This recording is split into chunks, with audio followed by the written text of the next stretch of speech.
currently in where the asphalt is that the kids play basketball, but we will look at ways to bring that back for them.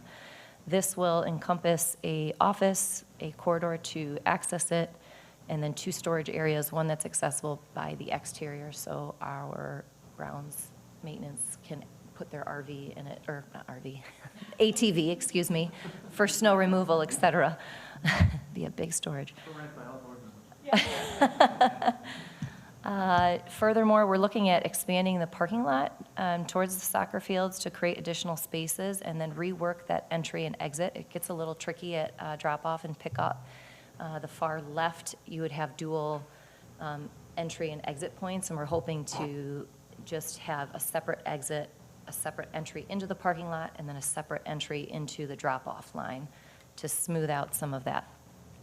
We would also like to put in the security lockout systems in the building. The ceiling tiles, again, something that we can do in-house. Hilton does need an additional well that we are asking for. And then the electrical upgrades necessary for code. That is something that we would need to discuss and understand the parameters of that. If it's just for renovations, if it's an addition, you know, what would go into those electrical needs. The last is door hardware upgrades, also something that can be done in-house. Any questions? So I have a question. Yes. So on the slide, item 4, with regard to the expansion of the parking lot. Yes. And it says add additional 30-plus spaces. Is the 30-plus spaces that's going to be added what's going to be in that area? So that area would serve as a drop-off, pickup, and additional parking? So you would continue that loop, and within that loop, you would add the 30 additional spaces. Is that what Yeah, you're that's saying? what I was, Yep. so the 30 additional Yep. spaces would be basically centered, and then there would be a loop around. Unless our genius architect can come up with something new. Yes? I think it's, yeah, it also would serve as an additional spot for people to park just to use the gym in the evenings. Well, right, because they'll be next to the gym, right? Yep. Yeah. And I would like to Extend point it. out, I told you I was gonna do it, we're asking that we get the estimates, our architect, with the gymnasium attached and not attached, based on whether or not we're approaching the 14,000 square foot zone. And if it, because what happens at that point if you get it above 14,000? 12,000. 12,000. I'm sorry, 12,000. But this one's already fire suppressed. Is, So we're good. Yeah, 9,500. all right, so we're good here. We're good. Okay, any The other? reasoning for that suggestion, and you'll hear me say it later, and a couple of other ones, is at a certain point, and that is that 12,000 mark, we have to suppress the building. If it's not attached, we do not have to suppress it. And in the buildings where we don't already have suppression, that could save us millions of dollars. I'd also like to add, we visited all of the elementary schools multiple times. So after, you know, we had our initial walkthrough with board members, we went back, met with principals, just to kind of rework and make sure the flow of the buildings, you know, made sense, and that the space was being utilized as best as it possibly could for the design. So the next building is Horning. And you'll see a lot of similarities between Horning and Spencer, so just keep that in mind. But Horning, currently, same situation, they share a gym and a cafeteria space. And what we are looking to do is add an additional gym to the left of the current cafeteria gym space, as you can see in orange. And that will have 2 toilets, storage, an office, and our thought is there will be accessible doors so that we can, if there's after-school programs, everything will be contained with what they need to that space, so people shouldn't have to navigate throughout the whole building. We would also request that there is an administration office with a secure vestibule at the front of the building right there. You know, obvious reasons. We have a nice secure area that currently the kids are walking through, or you have to wait until the kids make their way through to allow somebody in. It is secure now, but we'd like to up our ante and make a better scenario for them. The gray center area is the current cafeteria gym, which we are looking to keep the current cafeteria space maybe slightly larger. We will need to remove that wall that was put in to extend and divide the gym and the cafeteria, and the old gym will become 2 flexible classrooms. The reason being, so, and you'll see 2 classrooms on both ends of the building, and the reason for that is when you have a 5th section, you want to make sure that the teachers are close to, their other pod, I guess, so that you can have that. I'm sure you can speak to this, Dr. Krebs, is that continuum, oh, maybe not. So that they can work together and collaborate, and yes, exactly. So you'll have those 2 classrooms there. The old office will be converted into a special ed space and a sensory room. And then if you go down to the very end of the building, the far right, the multipurpose room will be converted into 2 classrooms with a toilet/changing room to accommodate the needs of the building. You might recall that that's already kind of been done with furniture. Yes. It has been, This will be making it permanent. So aside from those remodels and additions, we would also recommend a security lockout system to increase security, replace ceiling tiles, door hardware upgrades, replace the chiller. We did have questions on MP, multipurpose room rooftop unit, what the necessity was there. The media center, it says replace VAVs and add sound attenuators. We would like some clarification on that. So electrical work would only be needed if due to code, and then we would request providing testing and cleaning of existing transformers and primary switches. I think it's been a few years since that has occurred. Any questions? Yes. Question.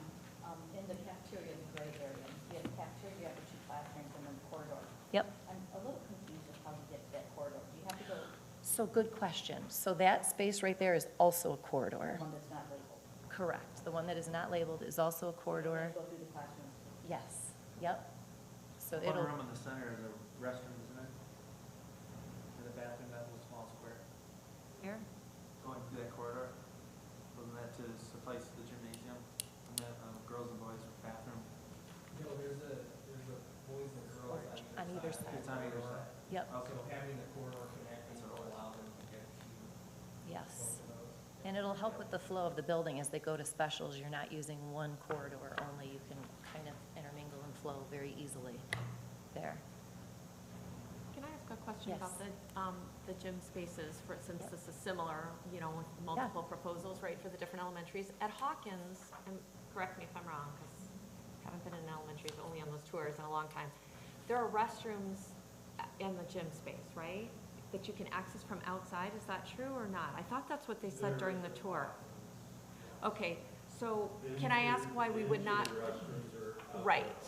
So would we not consider doing that at all of the places where we're adding a gym, or particularly like maybe Hilton that's used for soccer all the time? I don't Have know. Are those exterior open restrooms? for outside or only for gym?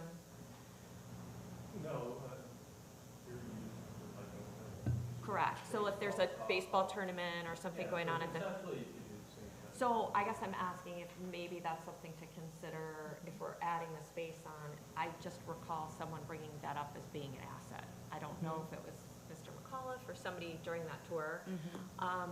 If we're adding on the gymnasiums, that might be something to consider, Have especially. exterior bathrooms. Yeah, so that you had, especially, I know Hilton, right, is like primary soccer, like every weekend. I mean, I live down Hilton, so I see them, they're there all day, yeah.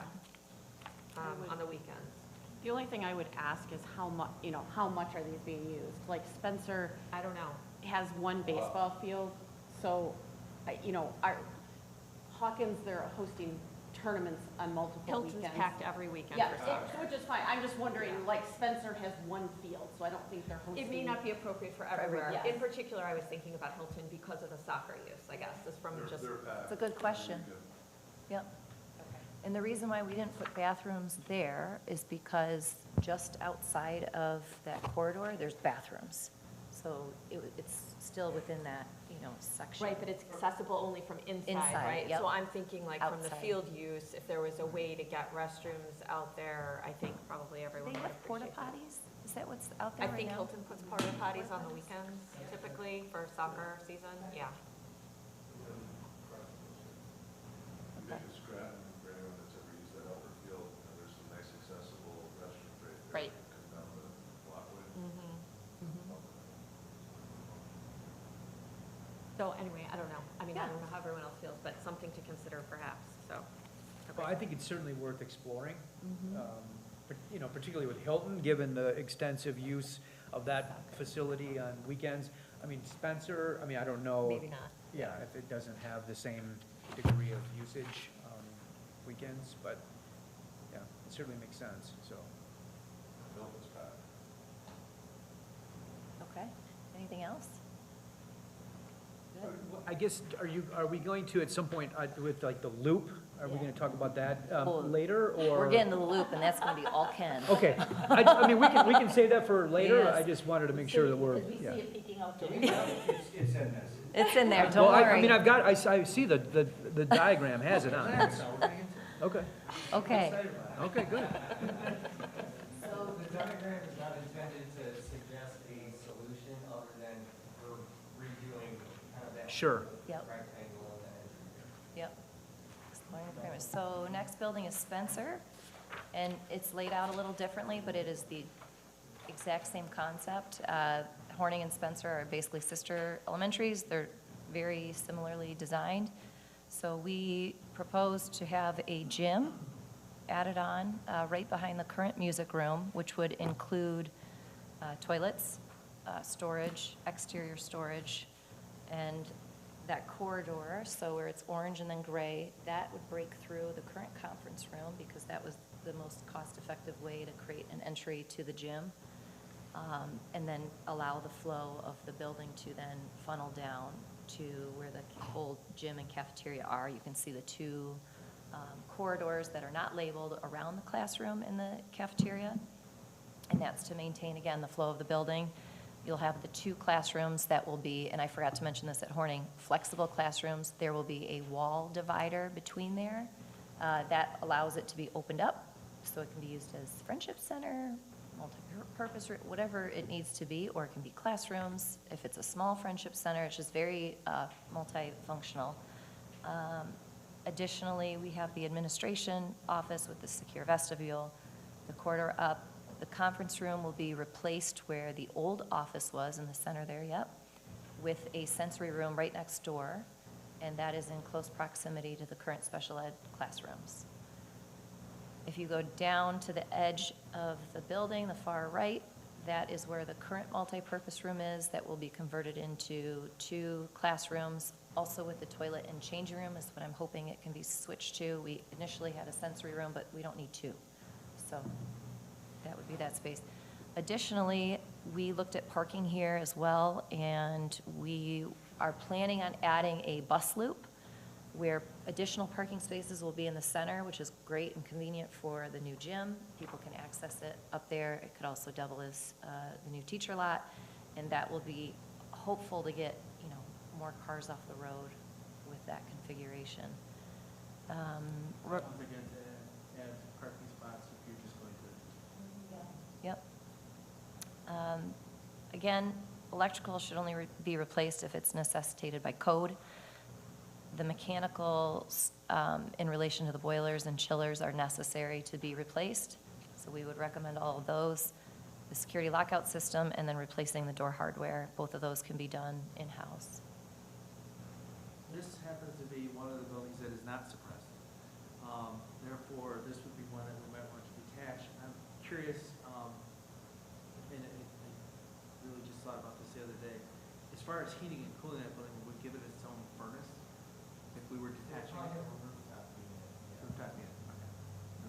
But we're still under the, We're well under the Yep. 12,000 square feet here. We are here as well. yep, 10,500, that was the requirement. Sorry. Okay. Ken, I'm going to let you tackle multi.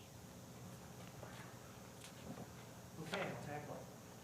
Multi, we're looking at roof replacements with strategic installations of translucent skylights.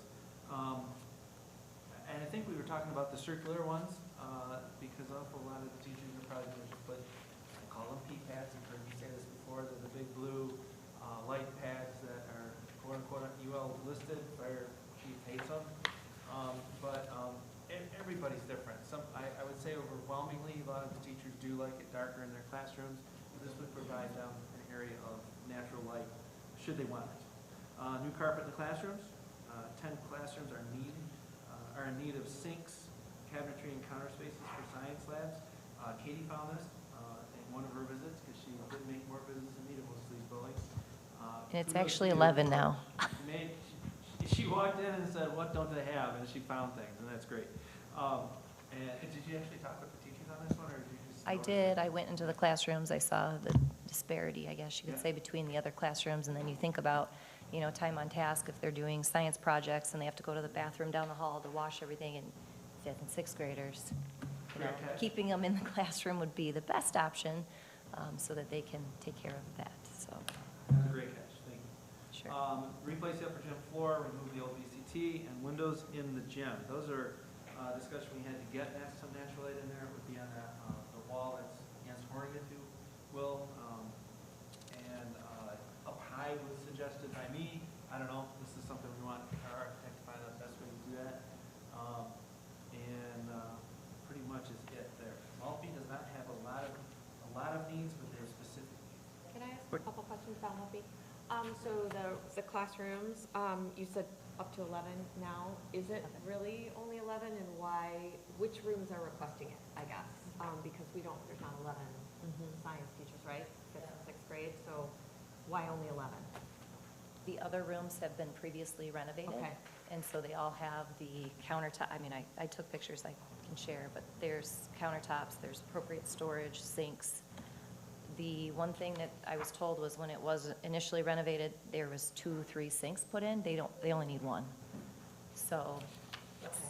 yeah, just to So have the moving forward, and consistency. then, we talked about this on the phone, but maybe everyone else would be interested. I was asking about the floor and the upper for Maltby, because I was curious as to when that was getting used and what it was used for, since it's not the main gym floor. So I don't know if you want to share what you told me. Yeah, so I don't know a whole lot about the usage of the space, but the flooring system itself is something called VCT, and it's cheap to put in initially, but then the maintenance costs of it are extensive. You have to strip it and polish it and put, you know, a bunch of stuff over time, where they're asking for Nora rubber flooring to be replaced, which is much easier to maintain, and you don't have to do any of the stripping and the cleaning and the polishing and all that stuff. Could just be cleaned with a regular floor cleaner. Yep, which is easy. What do you guys think? Right, the Right. upper floor only, Yep. just that upper section of gym. I just wasn't So- sure what they were doing up there. I don't know what it's used for really, so. I don't know that we necessarily should in the lot form. Might look at a surface somewhere like a nice little house, or even such as existing cafeteria gym. Okay. That board flooring. Mhm. So they run phys ed classes up there, Okay. as well as down at As the gym, below, they're running okay. concurrent. And then there's after-school activities. and Intramurals. games there, and outdoor club, there's, Okay. youth cheerleading uses it as a space. I think I would probably look at a more durable type of flooring for that purpose as opposed to the more all instead of, Thanks, Jim.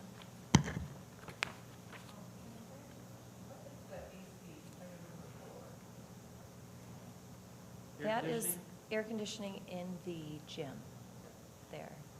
That is something we requested at Scranton, Maltby, and the That's high one of our school. existing, kind of like the high school.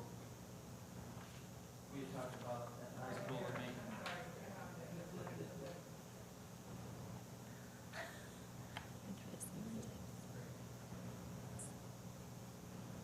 Your favorite is up next, right? To go back. There we go. There's, Oh, you've got the old one. You got to pull up the Yeah. new one. Okay.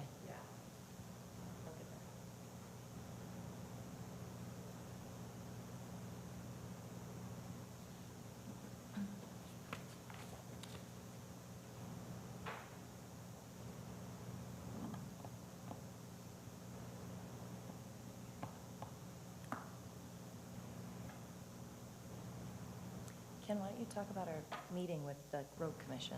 Want me to just start on that? Yeah. Okay, so we did get together with the road commission. I'm not even clear, but I think one of those ladies was his boss, and maybe there was a designer there as well. They were was the 3 team. So, as you know, this has been tried many times before. I'm just hell-bent on fixing this thing because it drives me crazy. Hawkins gave us pause to think about what could happen if we don't have safe conditions for people to get in and out of a building and off of a bus. So I kind of presented that. I asked that question. I said, I actually made a statement saying, I don't want to get to the situation where someone's hurt and then all of a sudden we're throwing up crosswalks all over the place and everything and anything that we could possibly imagine to make it better. Let's be proactive on it and get this thing done. It was a very good meeting. They were very receptive. He had this great program that they put together, and he's talking about updating it now. He's going to run cameras during the times of drop-off and pickup. And you may have seen this before. It was presented before.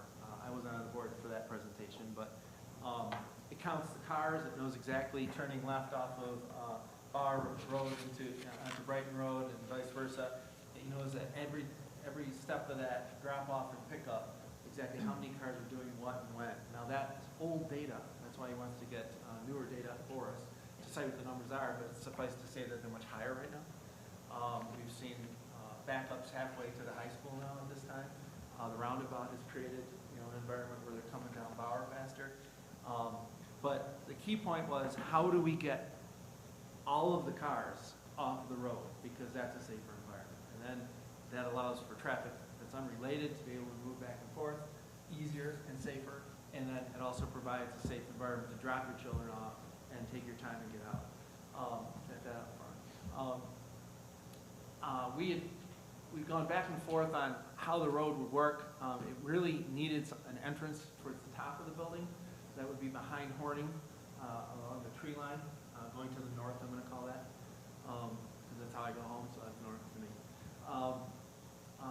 And what they've given us is an entry and an exit at that top line. So that was a huge give, and that gets a lot of people off of Bauer and into the parking lot area, if you will. Now they show a road coming down.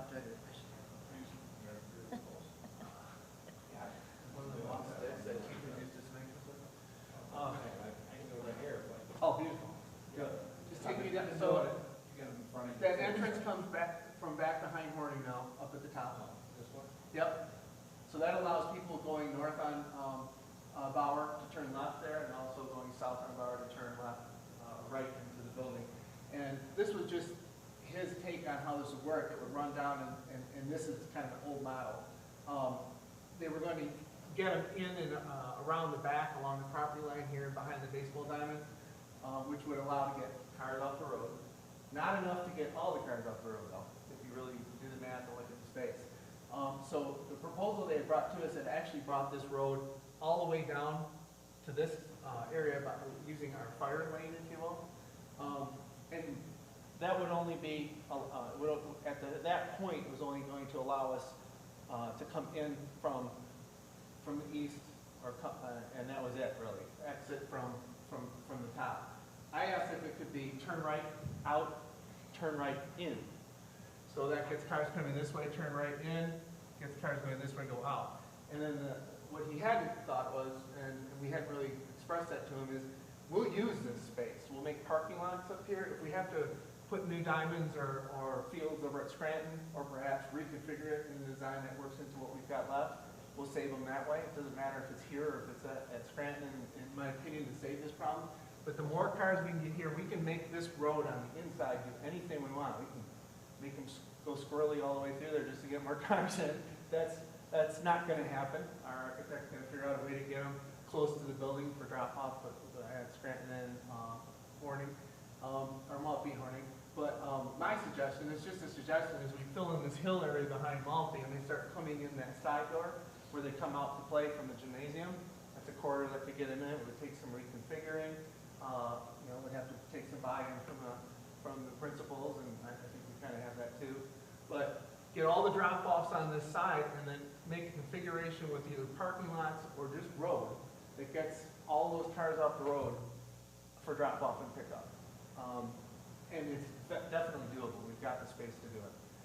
So really it's about paving, and it's about a lot of signage.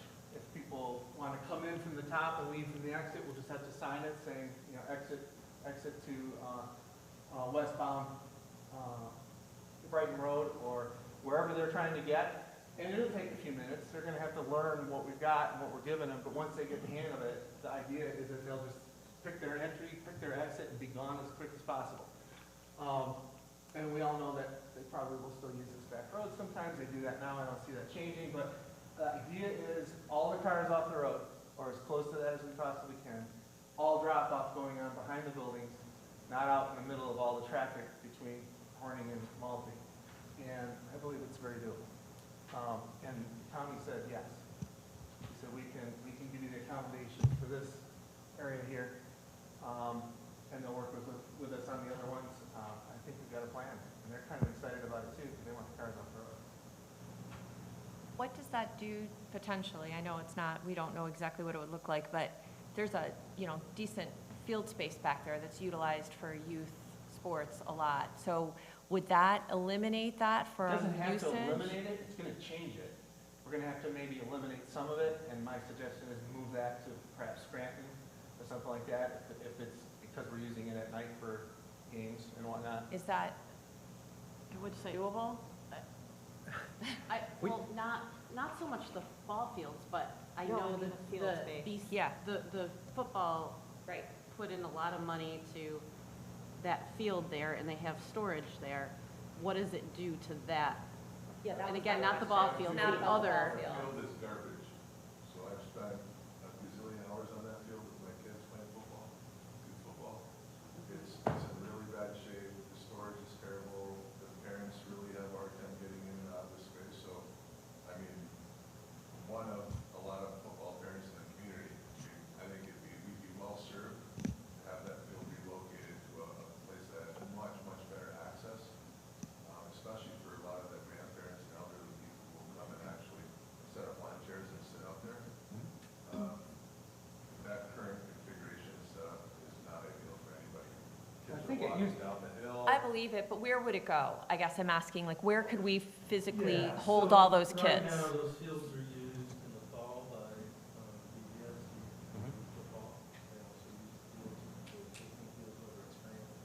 We did renovate those fields within the last year. Actually, last year, I went to a couple different things out there. There was drainage and some issues, but you would need to find some green space somewhere else. Personally, I say Now, Scranton. If you're looking at Scranton, we built the indoor at Multi, because we had that space there. But in a perfect world, would prefer a little bigger footprint, but for, what we did, footprint worked, right? But one of the other site considerations at the time was Scranton. So if you go on the south end of the, the Scranton property, you have all that wooded area there.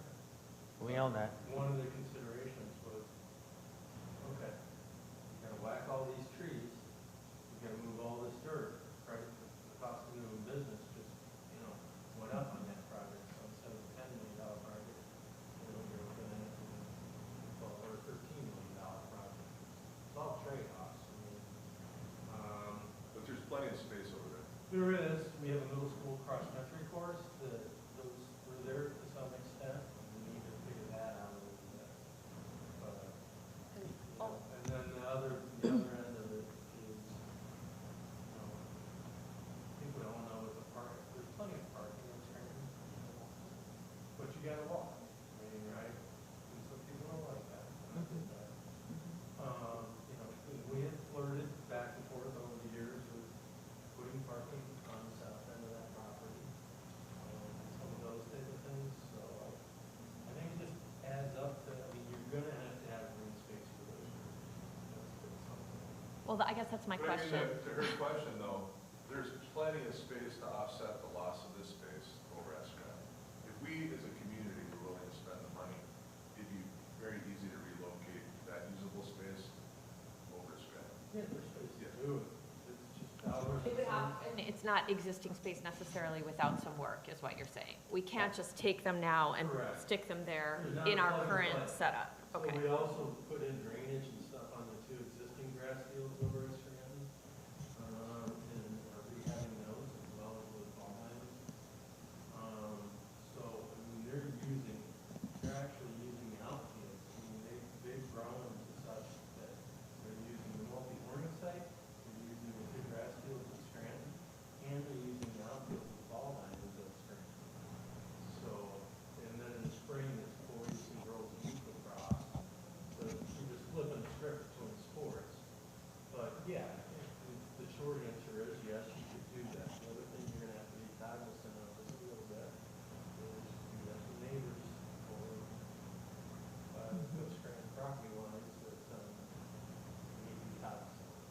Leave a tree line at the Yeah. front Yes, on the road. we Yeah. don't want the tree.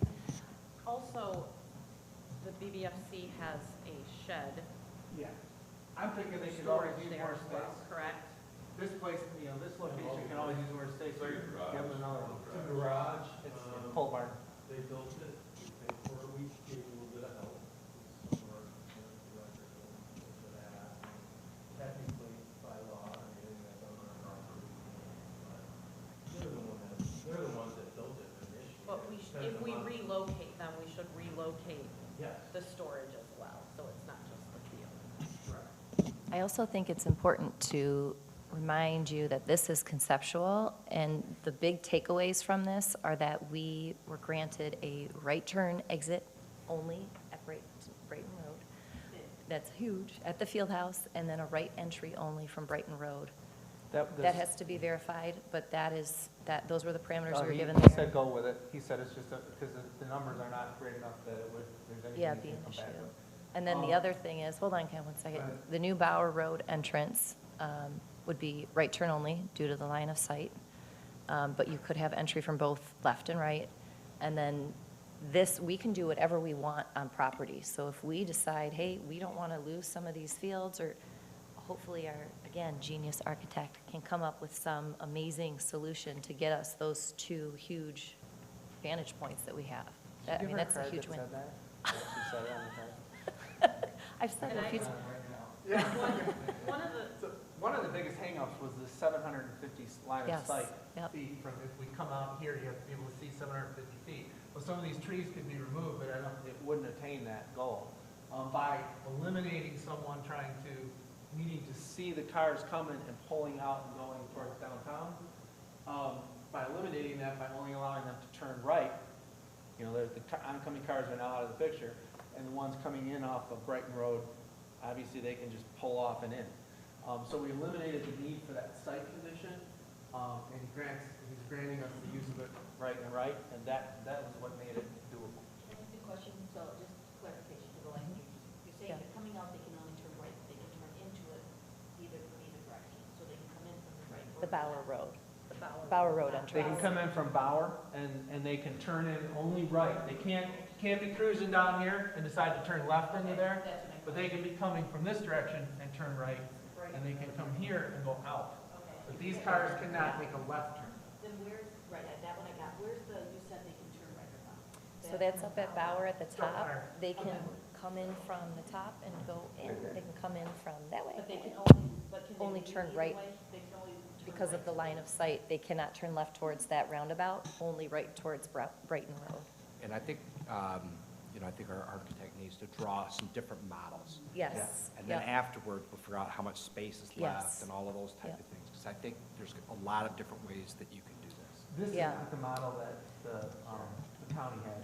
He had a road that came down, close to the building, down and around and out.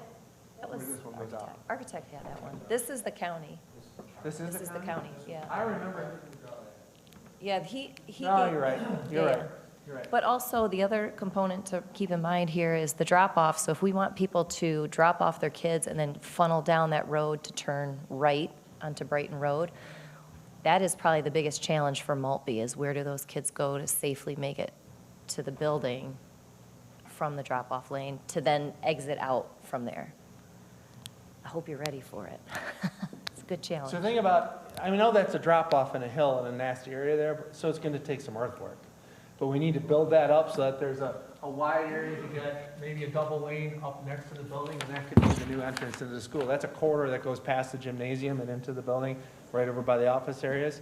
It's actually It could be, that earthwork there is, yeah, but for a project like this, Yeah. simple, right, based on the topography there.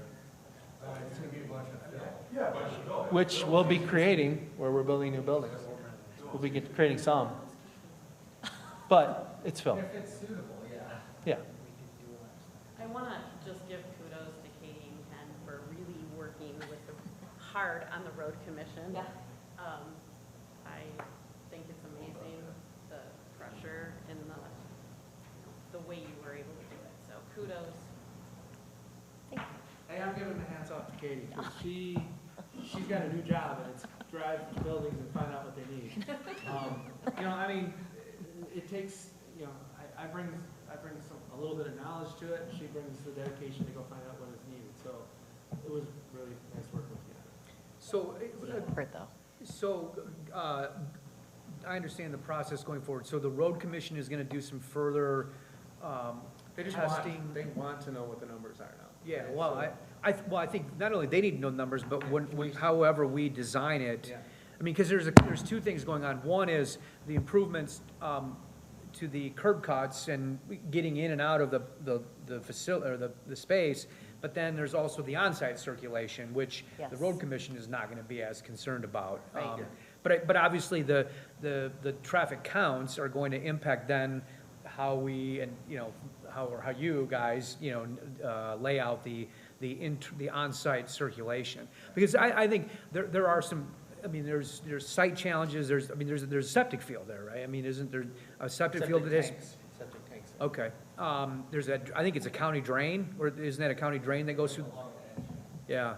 And I think that part of the challenge as well, in terms of the on-site circulation is, I mean, if you have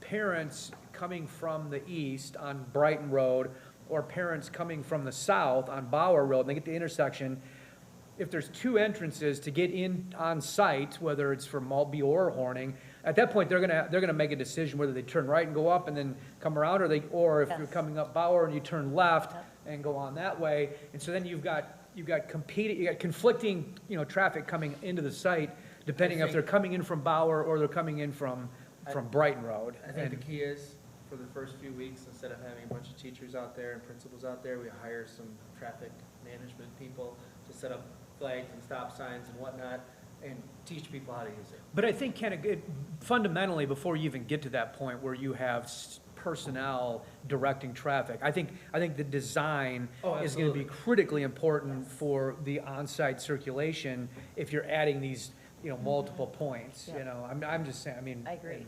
And that was a big challenge when it was looked at 2 years ago, in addition to the resistance that we got from the road commission, was how do we deal on-site with the circulation to make it more efficient? Because, Listen, I'm putting it on our superior genius, amazing architect. I'm just already past that. I know he's gonna do it. Different designs, right? We might not get all, Right. but if we get something that Right. alleviates, that's a win. I think we can get Yeah, real close. okay. Any more I questions? don't care if you take them in circles. I don't think the parents. Give them, let them have some fun while they're there. Figure eights around. Yeah. Road rage. Well, we can exhibit our students' artwork and they can drive by and watch it. Okay, so the next building we have is Scranton, and this one we're going to need to have a discussion on. You can see on this drawing, we initially thought, well, could we put the orchestra room where the choir room is currently, and then maybe reconfigure the current band storage to be climate-controlled storage and move choir across to the steam room that's attached to the larger steam room. And I went to Scranton just to see it with my own eyes, and I personally do not think it'll work. I think the ceiling's too low in the steam room for choir. It's not, it wouldn't solve any issues. And then the choir room, I visited, and it was packed to the gill, well, not packed to the gills, but there was a lot of kids in there. It was hot. And I was just thinking November, December, January, February, I would not want to be in there with kids singing in a hot room. So we need to find a better solution there.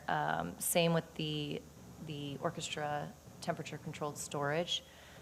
So let me go through, keep that in mind. I'll go through the rest of the items. The next slide will show you different options along with numbers for the programs that we can discuss and see what should we actually do. So moving along, we would continue with the bleacher replacement in the gym. We would do a small remodel with the locker rooms to make it ADA, eliminate the curb barrier, so you can have full access to the locker room, tile floor and wall repairs.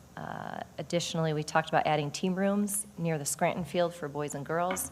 That's something I would love to get estimates on and discuss, you know, the need. electrical upgrades for code and provide testing, cleaning, and existing transformer and primary switches. We've already discussed the AC, that's something that can be done in-house. The security lockout system, there would be fence replacement, and then we had talked about a parking lot extension off of Lee Road. I don't know, do you want to talk about that a little bit? Yeah, I mean, when we redid the access road, we put the gates up. There are people parking there regardless. And I'm just not sure there's ways to completely stop that. And the reality is a lot of parents drop off back there too. If we could create a small parking lot that would allow parents to do safely drop off back there and allow some parking for the backside, for the ball fields and football field, I think it would be advantageous to do. Because again, they're parking there anyway, and I just, as a parent who did drop off there for a number of years, I really don't like the fact that we're dropping off on the street. It's not exactly safe. And I would think the parking lot back there makes sense. Keep in mind, this is also where we may have to move some fields to put a parking space for that, so it might all work together. Not saying that's what we're doing, but it's a possibility. Well, but the other problem potentially with that is, when we did that loop road, the road commission was going to require significantly greater improvements in terms of decel lanes, and because we specifically agreed that drive would only be a bus lane. I understand the enforcement issue and people not recognizing, that this isn't supposed to be a drop-off, but if we are to formally seek to change the characterization and use of this entrance, and we're adding parking lots, and obviously officially, accepting people to come in and out other than buses, the road commission is probably going to require significantly greater improvements on the road itself, because now we're changing the whole character of the premise of the original construction, which is why we didn't do it the first time. And I think just based on how it's currently being used, it's something that music district should do. You want to talk to me, you reference the safety that's involved in this, go spend an afternoon on that little drive and watch little kids walking in front of people with vehicles that if someone hits the wrong pedal, not one, like 12 kids are going to get run over. I've been mentioning it from this table for quite a while. I shared, I've personally gone out of my vehicle and put the orange barrels in front of the road, got back in my car, and by the time I went to put my vehicle in park, the parent pulled up, got out of the vehicle, moved the orange barricades, and drove up the drive. So it is a extremely dangerous setup right now. Extremely dangerous. It's terrifying. I've sent videos. You spend a half hour up there when kids are switching out and parents are going up and down that road. It's terrifying. I wasn't here during that part, it was dreamed up while I was here, but then it happened later. I often always thought we were gonna fence line that or something, one way or another, and have a gate that opened up for the buses. Cause right now, yeah, anybody with anything higher than 6 inches off the ground, pretty much get in there one way or another. Whether it's lacrosse or football, the teams, if this is the road and this is the handicap parking lot over here for the grandparents, the teams literally congregate, because there's a gate right here. The teams congregate, do like a team meeting right here, and you have people literally backing up, and there's like little kids with their coaches like congregating on them, because there's a gate right there. They think, well, let's stand right here. The coaches drive up to the park right at the gate. It's insane. It's nuts. Crazy. So some of your genius over there, sir. Okay, so the next slide is one I'm hoping we can have a good discussion on. It shows two different options of where you could place either a black box / orchestra room. And I struggle with this one because I don't know what size is appropriate. If you look at, Dr. Ella had put together numbers for me, looking at band, choir, orchestra at the 3 different levels, Maltby, Scranton, VHS, so we could kind of see, what was coming up pike for each building and help guide us for maybe the sizes that we would need. So if you look at contractually, it's 225 to 1, so you would have no more than 45 students each hour, and there's five slots, correct? So what size, you know, the current options that we have, I don't think are feasible. I think we need to think about building something. I just don't know what size would be appropriate. And I would think that it would be dual purpose, like orchestra and choir could use the same space and rotate, you know, between hours, leave band where it's at. You could have the temperature-controlled storage there. Does anybody have any thoughts on that? It's not visible here, I'm not seeing it for some reason, but I know that in that room, they have, it's like they made a long closet along the wall for the instruments, and that could be controlled. So it's got all, You brought up the revolving, yeah. which, I don't have a lot of that, that's for sure, but they're extremely big. Room is, I'd say 85% band instruments right now. They need more storage. And then they have that whole space with their, I don't know what all the instruments are called, but all the big bass and cellos, I Bass and think. cellos, Yep, mostly, yeah. the strings. And then they have another room that has more, probably the violas, the violins, temperature controlled. And so if you think about collectively the amount of space that would take up, we're gonna need a room bigger to house both instruments, if that's what you, and you don't need temperature control for orchestra, or band, right? From a functionality standpoint, is it feasible to just have 2 rooms where you're alternating? You know, I mean, do we need 3 separate spaces at Scranton for these classes? Or could we have 2, like Katie just, you know, suggested? One of the things we were talking about was that multi-purpose, you know, can you have choir and orchestra sharing a room that would be large enough to accommodate either, because they're not going to be in there at the same time, or band and orchestra with the appropriate storage, and just make the rooms bigger, but not necessarily have a dedicated choir room, a dedicated orchestra room? I don't know, because I'm not sure from a scheduling standpoint what that looks like. Yeah, I think in the foreseeable future, it probably could work with 2. You know, currently the band teacher is the orchestra teacher, so it's the same teacher. So obviously they're using the band room for both currently. I think this is, you know, the idea that they run out of space, that they're, you know, we have more than 2.0 band, you know, inside the building. I think that's what they were kind of looking at when you throw in something like jazz band. Jazz band could be in an alternate space that's smaller, for example. Right. Right? The 45-person band needs to be in the large one. Small ensemble group, there's probably a lot of options. So anyway, in the foreseeable future, we probably could get away with 2. I know that the ideal would be to have a dedicated orchestra space. I know that's something that would be preferred, but we could do it. So one of the things I remember at the high school, they talked about individual practice rooms. Is this something they did not need at Scranton? They have them currently, but they're using them as storage, from my understanding. Do they want to reclaim them? I'm sure that they would love to reclaim them. Yeah. I think these numbers are amazing, because you can kind of almost see the kids' patterns. You know, they don't have, they have 2 electives, and then all of a sudden they've Right. got 5 or 6. So it's just amazing how many are there at Scranton and Maltby, and then all of a sudden it drops. So you do, and it seems to be consistent with each one of them. It tells a good story. It kind of lets you know. I mean, if we had 2 more electives there, that would probably be even smaller at Scranton then. But still, decent numbers coming into the high school. And what it doesn't show is, you know, so you can be in there for 4 years. I imagine some of those kids decide to try something new, and then they might come back to band, say 10th, 11th, 12th grade. So they probably ebb and flow at the high school quite a bit.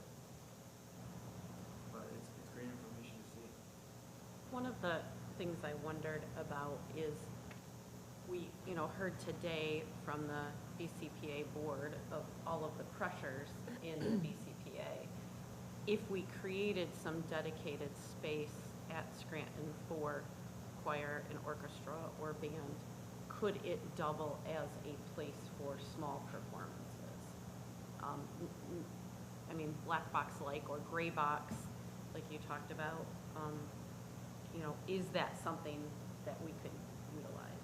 What's a small performance, I guess, like what are they calling a small performance, 100 people there, or 20 people there? Scranton has quite a few that show up for their play. I'm not saying the play, but Yeah. so they were talking about things like, Oh, yeah. you know, the Teacher brings the DC class. trip, and Yeah. you need parents to come in, you know, is there a place for them to meet that's gym. not at the I know, BCPA? we don't, we don't. But, okay, so, or another, let's say a performance of the Scranton Orchestra might only bring in 100 parents. You know, we don't need the 900 BCPA. And they were talking about scenarios like that where they're renting it to someone at a school for, let's call it 50 people, when it holds 900, and they could be booking it with something larger. Not for sure, but it's a possibility. They talked about it happens rather often there. No, witness, they book, that's a big one. Just a little thought on that. So, and I've worked in a few other school districts, and I've been around a lot. When you build the smaller performance areas, those are more for like meetings and things, when they have like the small auditoriums where they're, 80 to 100. A lot of times those are meeting places. When people do the performances, they go towards spots where you have all the lights and sound and all those things. That's the big thing. So like, that's why everybody wants to be at the BCPA.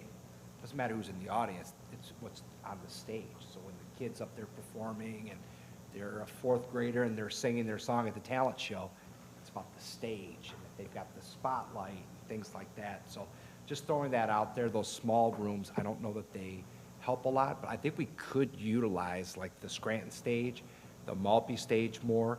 Maybe there's some things that we could do to make those more appealing for those performance type things, like what I'm talking about with the lights and sound and some of that kind of thing. Just throwing it out there. Don't we have that on the stage at Scranton? Don't we have lights and things on that stage? I don't think so. There when we were there, but I don't know. We took a lot of them down, we took down the curtains to Mark was the principal there, so he was big in the The theater, yeah. theater, and so that was all redone. They didn't have much play on we just took them down. But that We saw- might be something we could consider doing to increase that as a viable space for smaller performances like that, right? I mean, I don't know what it would take, like a light bar and not a theater, I don't know, but. One that's like underutilized, I mean, I went to Scranton Middle School in this building, and in our gymnasium, there was always plays and everything. We never use it for anything. And, this is another space. I think we need to get creative about what spaces are around the districts, and then have a menu of options for people that are looking for these things. Exactly, correct. Yep, because that's the one, and it's the coolest one, but maybe there's not a fit for a small performance, so. Right.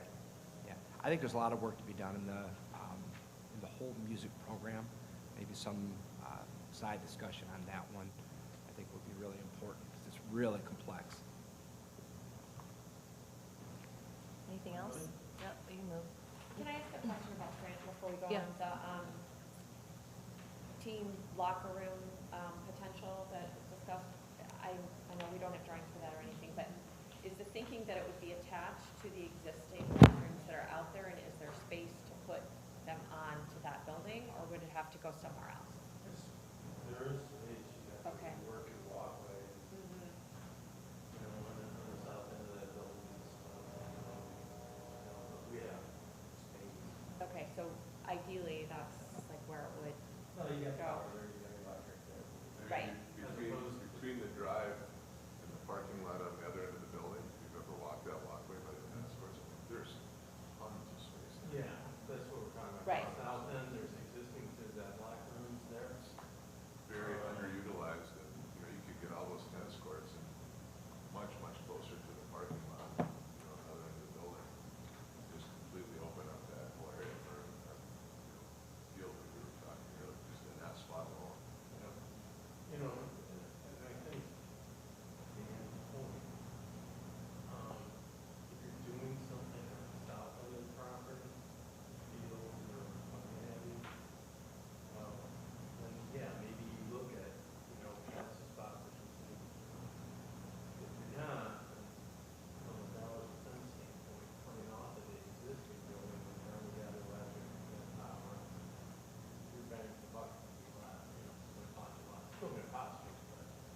Right, but you're also, then you're also right at the stadium, right? So, you know, from an accessibility standpoint.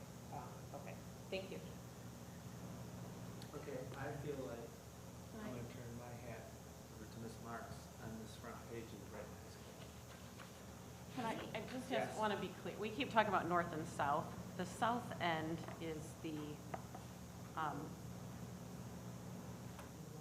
no, that's north. So that's why I wanted to make it clear to everybody. That's what I was. Yeah, the south end is the Maltby Road entrance, Yes. North is. Lee Road. Okay, and just to clarify, so I did not see this the way you guys envisioned it when you started talking about it. And after thinking about it, I'm on board. All right. It took me a minute to figure out what you were doing here, so this is your show right now. Let's go. This page is very exciting to me. Where do we start? So when we think about the high school in general, I think of it as something that is the heart of our community. And we've added on all these fabulous spaces between the natatorium and the BCPA, the STEAM Center, the Health Ox, and I feel like our front is just completely lacking. And so when we had a previous meeting at Hawkins, Mrs. Marks, Mr. Stahl, and myself met with Mr. Pollard, and we said, hey, what can we do? And he said, what do you guys think of the media center? And that led us to the discussion that you see right now, where we think moving choir and orchestra to the media center, it would provide everything that they are asking for and need with the practice spaces, temperature-controlled storage, and then reinventing that front area. I think it's about 15,000 square feet. We would demolish it. We'd build a brand-new band room that would accommodate the ceiling height necessary for acoustic means, and then, you know, have all the appropriate practice rooms, et cetera, there. And then you'd have this beautiful media commons events area where we would move the media center, we'd have a secure vestibule. The high school hosts many activities where parents can come in, academic letters, one of them where, you know, kids have a lunch provided, parents can come in and we celebrate with the kids, keeping everything to the front of the building, making that space multi-purpose so that we have an appropriately sized media center. And then thinking about into the future, at night, if you have a banquet for a team, it could be hosted there. Pretty much any event that we would do as a school could be that front entrance. And I'm thinking, you know, windows and stadium-style seating at some degree. I don't know what you would call that. Learning stair. Living walls. I mean, just really amazing, so that these kids are inspired when they walk through the door, and they are excited to be there, and they have a place to gather that allows these connections to be formed, not on their phone, hopefully. So that's just my vision, and then it would completely transform and update and elevate our district. I mean, again, as the heart of And our. I need everybody to hear it, because this is what I walked away listening, and when you said it, I was thinking about it. Where does everybody hang out when they're leaving the pool, or at the end of the day when they're waiting to get picked up? They're in those windows that we created when we built the pool. They're all sitting in those windows and hanging out there, waiting to see the car pull up. That room that we created as a waiting room, I don't know if that turned into a storage room or a coat room or what it is. We really thought that was cool. But these guys are right. You need a place where if they're gonna have to hang after school, they can all hang. As we walked up today to the building, to a meeting, my kid was out there playing hacky sack with about 30 other kids. They love to do that kind of stuff. This is that area while they're waiting for cars to come get them. Makes a lot of sense to me after, I was a hard no, and I went home and I thought about it, and I'm like, well, that was kind of senseless, and I really do like this. So I have a couple of questions. Yes. I like the idea of this open, I think that's really positive. But I am concerned about like the existing media, the media center. How is that used, and how will we no longer, what will we have access to by eliminating this? We would still have a We media would still center. have it. Where would it be? It would be in that media commons. media So commons. So it would be, it's combining the space to make it multi-purpose, So like multifunctional. we'll actually have bookshelves. Oh, yeah. The media center will still be there. I think the space we have currently, and you guys can correct me if I'm wrong, but it's so big and it's not being utilized. Right, there's more tables, it's used Yeah. for tables and stuff Right. like that. So if we can condense the media space into an appropriate size that, for what we have and what we need, I think it makes sense because you don't need the whole size that we have currently at the media center, again. Again, right, and I agree, because a lot of times the media center is used as a place for gatherings. Yes. the media, yeah, And they do presentations in there. They could still do those in the media commons. I'm not sure if anybody else has anything they Seems would like a mention. variety of spaces, so like small group rooms that are, Right. glass, so you can see what's happening. Yeah. Where kids can go and project work, things like that, you might have an extra space. Yeah, Those types of things. very An multifunctional. area with the sewing machines in it that we still could bring up to par that could be used for things We like that. have space in There's a the lot of building. space, There's yeah. space We in have the building space in the that high could be- school. Right, Yeah. there is space in the building. If we need more space for kids to collaborate homework and stuff, we can maybe want to have a place over there. So, Well, and looking at, I mean, part of the reason that this conversation came forward, I think, was because when we were looking at what other districts have done recently, especially with their high schools, when they're changing anything in the front, the facade has shifted significantly, and it really is a more inviting environment in many of them, and so that was, I think, part of the inspiration for what we have in front of us, was to try to create that so that you're walking in and you feel like, to what Katie said, So then, excited is this and still, open. so in terms of the safety, I know that in terms Yep. of entrance and safety, so they're coming in directly, is there gonna be a vestibule, is that how it's set up, and then do? That little, So, yeah, I mean, I don't really think this would change the security protocols, so anybody after the kids are in the building, they're gonna come to the regular entrance.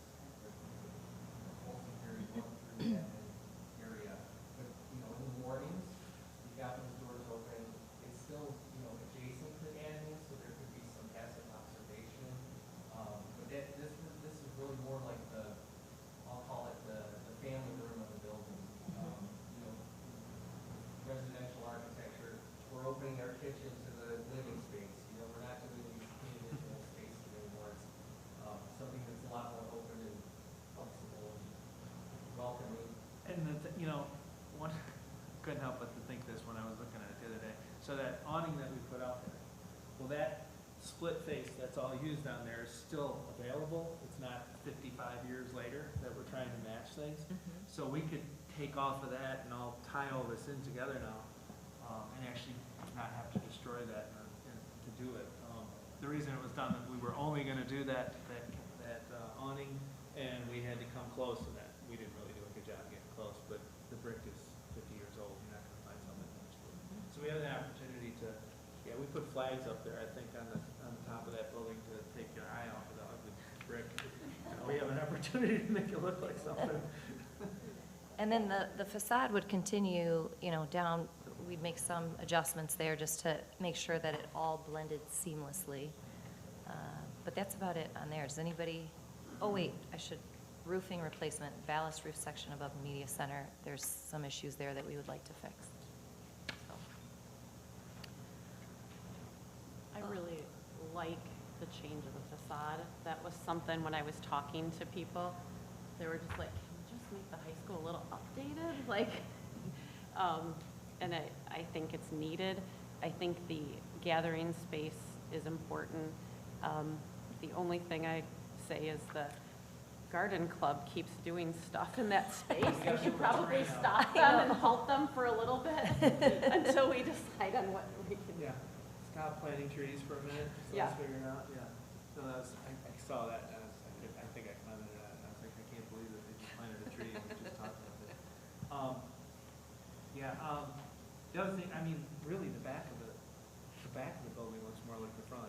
We've got some really nice architecture there with our STEM center and the auto lab. It's almost like we're driving in the back all the time. I agree with you. So, just for clarification too, so the equipment storage, would just be embedded within the space Yes. that's it's not It's not delineated? Detailed yet. Right, Yes. it's just conceptual at this Yes. stage? Yes. Are you talking about for band specifically, or? In, Band and choir. well, in like orchestra, you know, because some of the orchestra equipment are. Yeah, are- right. You need a decent decent, amount of right, space. yeah. There's So I rooms don't know if it outlined. was said, we're actually demoing that building and building new on the same site, rather than trying to rework it. You mean The where the front, the existing band band- slash Existing media band commons room is. event, yeah. Oh, so you're just gonna bring it Yes. up and spread it forward. Because the idea would be like a two-story band so that he could direct and you could store things and, Well, and but from an acoustic standpoint, the band they need an elevated. yes. So would there be would that building be two stories high, but just one level, and then the rest would just be all the acoustic? Because if that's the case, you're not gonna, The Genius is gonna figure it you're not gonna get, you know, you're not gonna be able to use like a second floor for Well, storage. I or- imagine you would use it for storage, correct? We could put maybe garment storage, nothing that the kids would have to Yeah, band, something that doesn't have to be accessed on a regular basis. yeah. You keep all of the practice Oh, so- rooms down low, facing into the classroom so that they can keep an eye on. So you could still get the height that you need for the acoustics in the band and still have a second floor above that for storage. I'm gonna say limited, because if you're using it for something other than just for storage, it's gonna have to have a elevator. That's what we're trying to avoid. And so with the media commons, is that envisioned to be two floor, I mean, height-wise, Yeah, the media commons is gonna have probably multiple heights and volumes in it.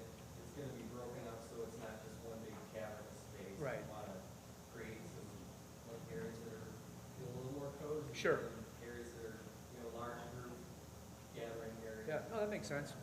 Yeah, okay, Lots of natural light. all right. We're almost done, guys. There's like 6 pages to that. So next, we have the BCPA remodel.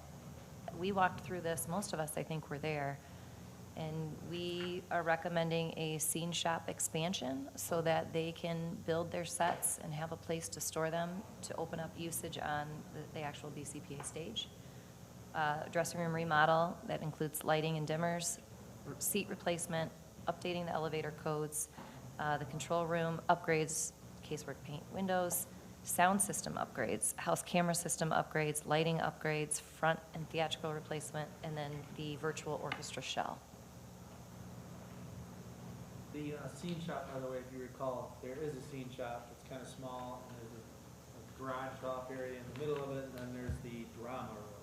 And we thought that whole thing could be the scene shop, and then that way they could set up all of their scenes, if you will, and build them there without having to use the stage for three months to do it. So this would, that would overtake the existing drama space, right? Yes, because that's my understanding, is like two students maybe, and it's not many. It's not a consistent class, Yeah. yeah, okay. This is the upper level of the high school, and we're looking at the field house and the aux gym. So here, replace flashings at roof wall, transition, there's leaks. That's right above the weight room in the field house, and then reglaze that curtain wall. We would do some cosmetic remodels of the locker rooms of the men's and women's team rooms west of the field house, and then cosmetic remodel in the general gym locker rooms north of the field house. Additionally, I think we were all in there for homecoming assembly, replacing that sound system in the field house. And then, I didn't put that on that one, it's on mine, sorry. And then the security lockout system. You know, we keep saying that at every one of them. What we discussed was the systems where anyone in the building can set that thing off automatically, teacher gets a notification on their phone. There's a bunch of different ways that they do it. These systems are very elaborate, and they put things into automatic lockdown. It does, any teacher with a phone can set that thing off, and everyone goes into lockdown. It's the, what is the one called where you use your ID? It's like, it's kind of like that on steroids, but quite a system. They become more elaborate just about every day we talk about it. But there's some really cool systems that take it out of people's hands, and it just makes everybody do the same thing. Can I ask a question about this, since we're talking about security? I just have a couple of general questions, since it's on every building. One is, is there additional infrastructure that would be needed, or can these be incorporated into, like, we have spent some money on new cameras and things recently, so would that just be added into what we already have in these buildings, or would it require replacement? You're talking about for a security lockout. I think we would need to vet a variety of options on it. And I think I would say, yes, you could use our camera systems. It depends. If it's something like the boot, it's a completely different system. But we would still have our cameras. It just depends on what system the district would want to look at. Okay, my second question is related to funding, because I know in the past, we've used grant funding for a lot of security purchases, cameras, even you can pay for staffing with it sometimes depending on what the budget restrictions are. Is there anything available that we could also use potentially in relation, not just bond, but dollars that we could go after? So currently all of our security grant dollars are being spent on our security staff and some equipment. So right now, I would say we are using up the existing grants that we have, yes.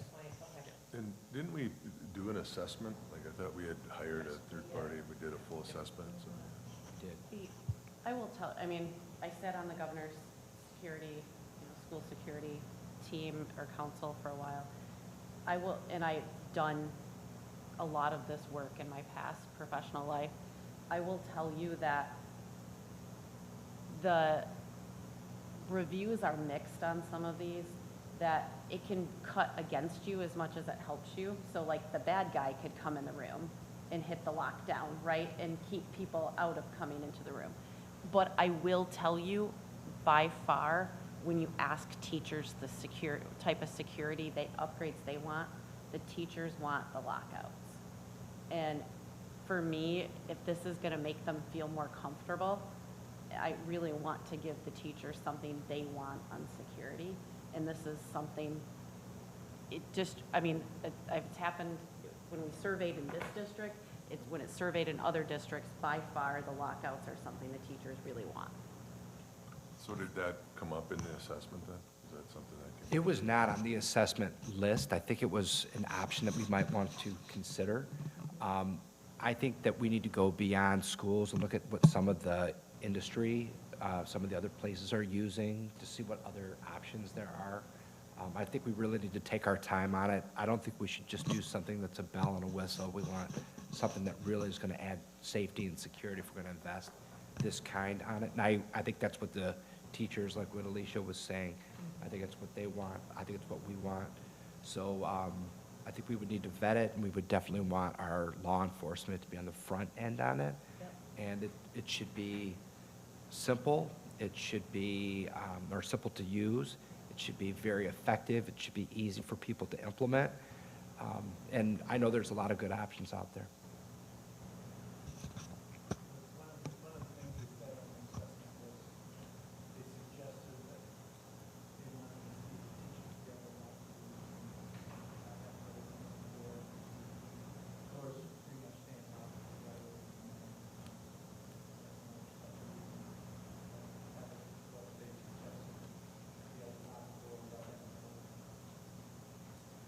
I've installed quite a few of them. They're from the ones I'm familiar with, the most recent ones I use, which I think is outdated, every time they update them, that's the only one you get. They're about $427 a piece, but it's got the big flip, and they can lock it, it says it's locked. Used all the time. It's very simple, literally flip it, and that's all you gotta do. That bolts it right there. I think that's the key, it's so simple, the kid can do it, so. it's perfect. Okay. Next is the science classrooms. This one, we would look at remodeling according to their respective science teachings, so whether it's biology, chemistry, physics, and then we'd like to see curriculum changes implemented to reflect the upgrades within those classrooms, whether it be, dedicated lab hours with distinct, parameters around it, something of that nature. I like GCA are amazing architects. So many times we put a lot of money into stuff like this, and I'm not just saying here, right, everywhere, teachers still teach the way the teachers teach, and you see $500,000 worth of stuff not being used. So is there a way to come up with what is something that pretty much every teacher that teaches this kind of stuff will use, and then options for them, you know? Because if we build every room, I know we can say, we're gonna tell them, you're gonna teach this curriculum, but are you gonna really tell a 10-year teacher who's doing amazing and the kids love and they learn a lot from, well, if you're not gonna do it the way we're designing this room for it, then you gotta go? Or are we going to try and accommodate all different styles of teaching? Because I think it's just very harsh of us to think that we can just say, build it, and they're gonna use it because we said they're gonna use it. I've seen that done here, it doesn't work so well. One of the things I was saying, I think you alluded to this, Katie, is the idea that when we saw that one, the room that was already done, That's Eric. That's like a depiction of the whole thing. that was everything. I mean, it Yeah. was like, I feel like by trying to do all classes, it couldn't do anything really well. I would rather have a biology room, or a couple rooms dedicated to biology, a couple rooms dedicated to chemistry, a couple, you know, each of these, I think you can do more. You can think about what is it the chemistry needs. There's gotta be a basic model that Yeah. everyone I needs agree to with you. add to. I mean, you I know? was obviously a huge advocate for investing in, Yeah. you know, new technology, getting technology into the classroom, renovating the classrooms, but to think we spent almost $800,000 on that room, like you walk in there and it's like Doesn't look like $800,000? Like, So, and I think what you're saying, and it's also really important too about Chinese curriculum, is make sure it's gonna be something, not just it's the latest trend, but it's gonna be something that's really gonna impact students. Exactly. Yep. And we are intending on visiting some high schools, like I know Catholic Central has an open house November Go 2nd. check out their new science, because they've invested a ridiculous amount of money recently, and they have a whole brand-new wing, so we want to go and look and see what they've set up for their high school students. so Catholic Central's amazing. And you mentioned the curb appeal, they have a F-16 fighter jet Right. hanging from the ceiling in the lobby. I don't know if we'll be able to do pretty- that, but we can. It's probably out of our budget, Pretty remarkable. Well, but yes, amazing. yeah, and I mean, I think I agree. I think, I mean, the C8 renovation was intentionally done to be more generic, flexible lab space, if you will, for the different science disciplines, whether it's biology or chemistry. But as we look to renovate the other rooms, I do think that there needs to be more, science-specific Yeah. focus for the different rooms, whether it is biology or whether, chemistry needs are different than physics needs. But having said that, I think we also have to be mindful of where we are in the process. And I think we have to avoid getting caught up too much in the weeds at this juncture. I think we have to have a commitment to say, if we're going to put this out on the ballot, we are going to have, the improvements be tailored, for these science classes, they're gonna be tailored to the particular discipline. And we can come up with a generalized estimate without nailing down, Right. what are we gonna do, Yep. between now and This is the December, drawing right? exam. These are Yeah. the instructional changes we're gonna make, or if it's curriculum changes, I think it's probably more instructional than curriculum, but, I just think we have to be mindful. I mean, I think if we have a degree of commitment, I think that's, and it's gonna be geared towards each of the different disciplines, that's probably all we really need to do Yep. at this point, and. I agree with that. Yeah. Yep.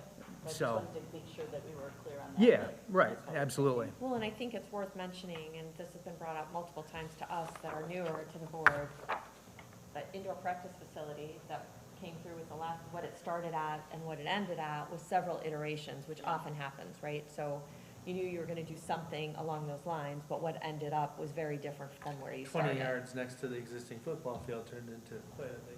Yeah. So I just think that's worth thinking about with Right. respect to many of these things, right? As Well- we get through the process, it's not gonna, sometimes things adjust. Well, and literally, yeah, and to kind of follow up on that, even with like our commitment to the STEAM improvements for each of the buildings, I mean, we obviously had this, the significant one was the STEAM center at the high school, but we literally, we came up with a kind of a per pupil budget and just applied it to each of the elementaries. Well, that was it. I mean, there was nothing more detailed than just coming up with a number, and then if it passed, we were then going to decide for each building how that money was gonna be best used to create a STEAM improvement for those elementary buildings. So it was really that generic. Wow. The last time, the last bond with regard to all the STEAM improvements for each of the buildings. So, I mean, it's a good example of, Yeah. you know, Absolutely. I think you have to balance giving enough detail to the voters so they understand what right. they're actually voting for, but at the same time, not getting too mired down in the weeds at this juncture, to come up with a number Well, and that makes sense. overpromising, right? Because if something changes between passage and what you can actually implement, you need a little wiggle room. Yeah. Yeah. I mean, the STEAM Center bleacher area ends up being where everyone gets awards, whether it be past students or current students, and I've been to at least 5 tennis award ceremonies there now. Yeah, it's a nice space. Everybody loves that space. Yeah. It has nothing to do with STEAM.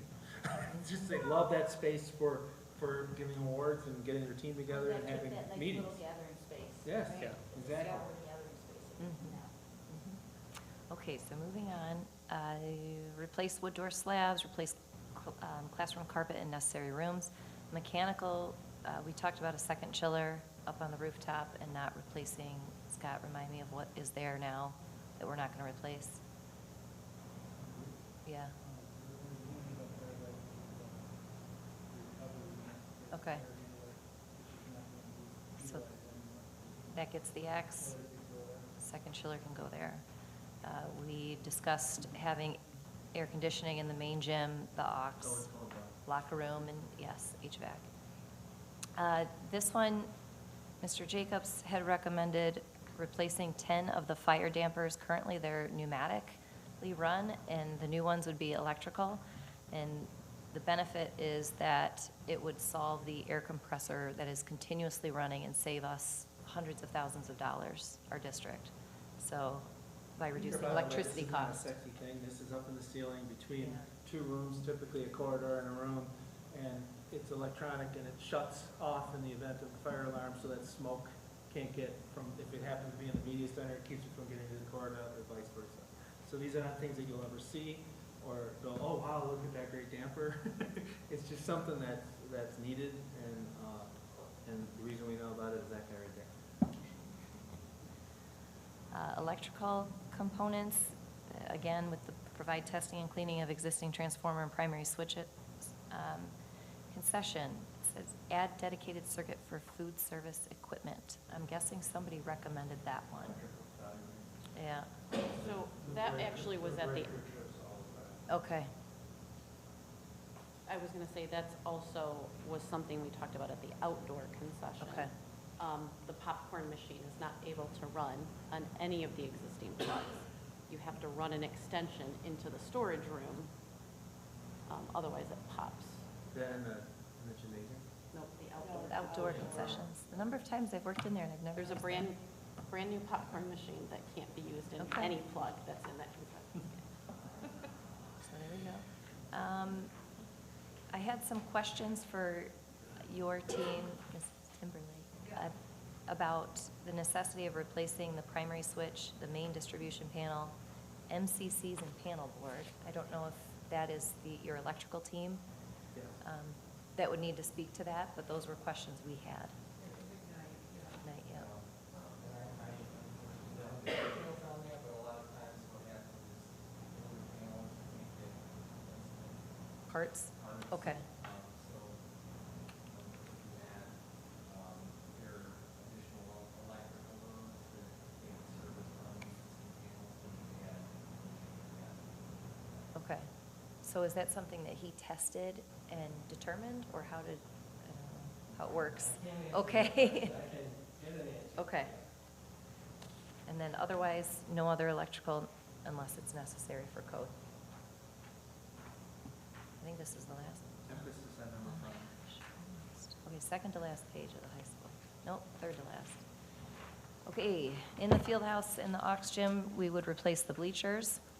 We'd have a cosmetic remodel of the lower locker rooms in the aux gym, barrier-free upgrades, east and west sides of, like wrestling, not including the girls' locker rooms, because those have been recently remodeled.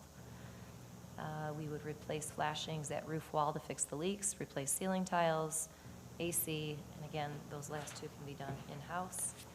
Scott, is number 3 the one, the wall, if you walk into the gym, it's that corridor and it always leaks on the left-hand side? One between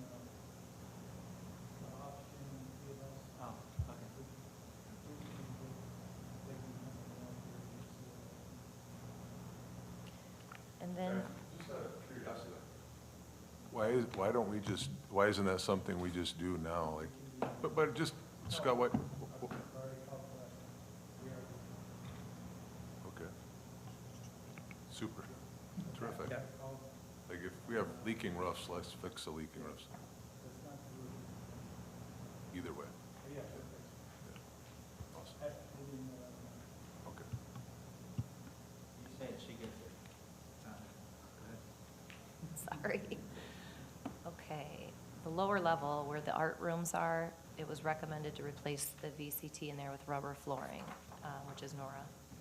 I don't know if anybody has it. That's something that can be done in-house pretty much at any time, correct? Looks like we've got that earmarked, this can be done. Yep. in-house or-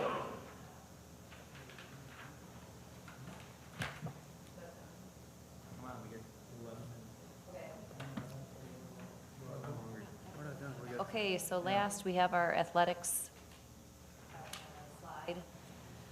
Things we're looking to upgrade, new digital scoreboard, that's something Mr. Thompson has looked into and can discuss. And then we also talked about repurposing the old scoreboard for the baseball field.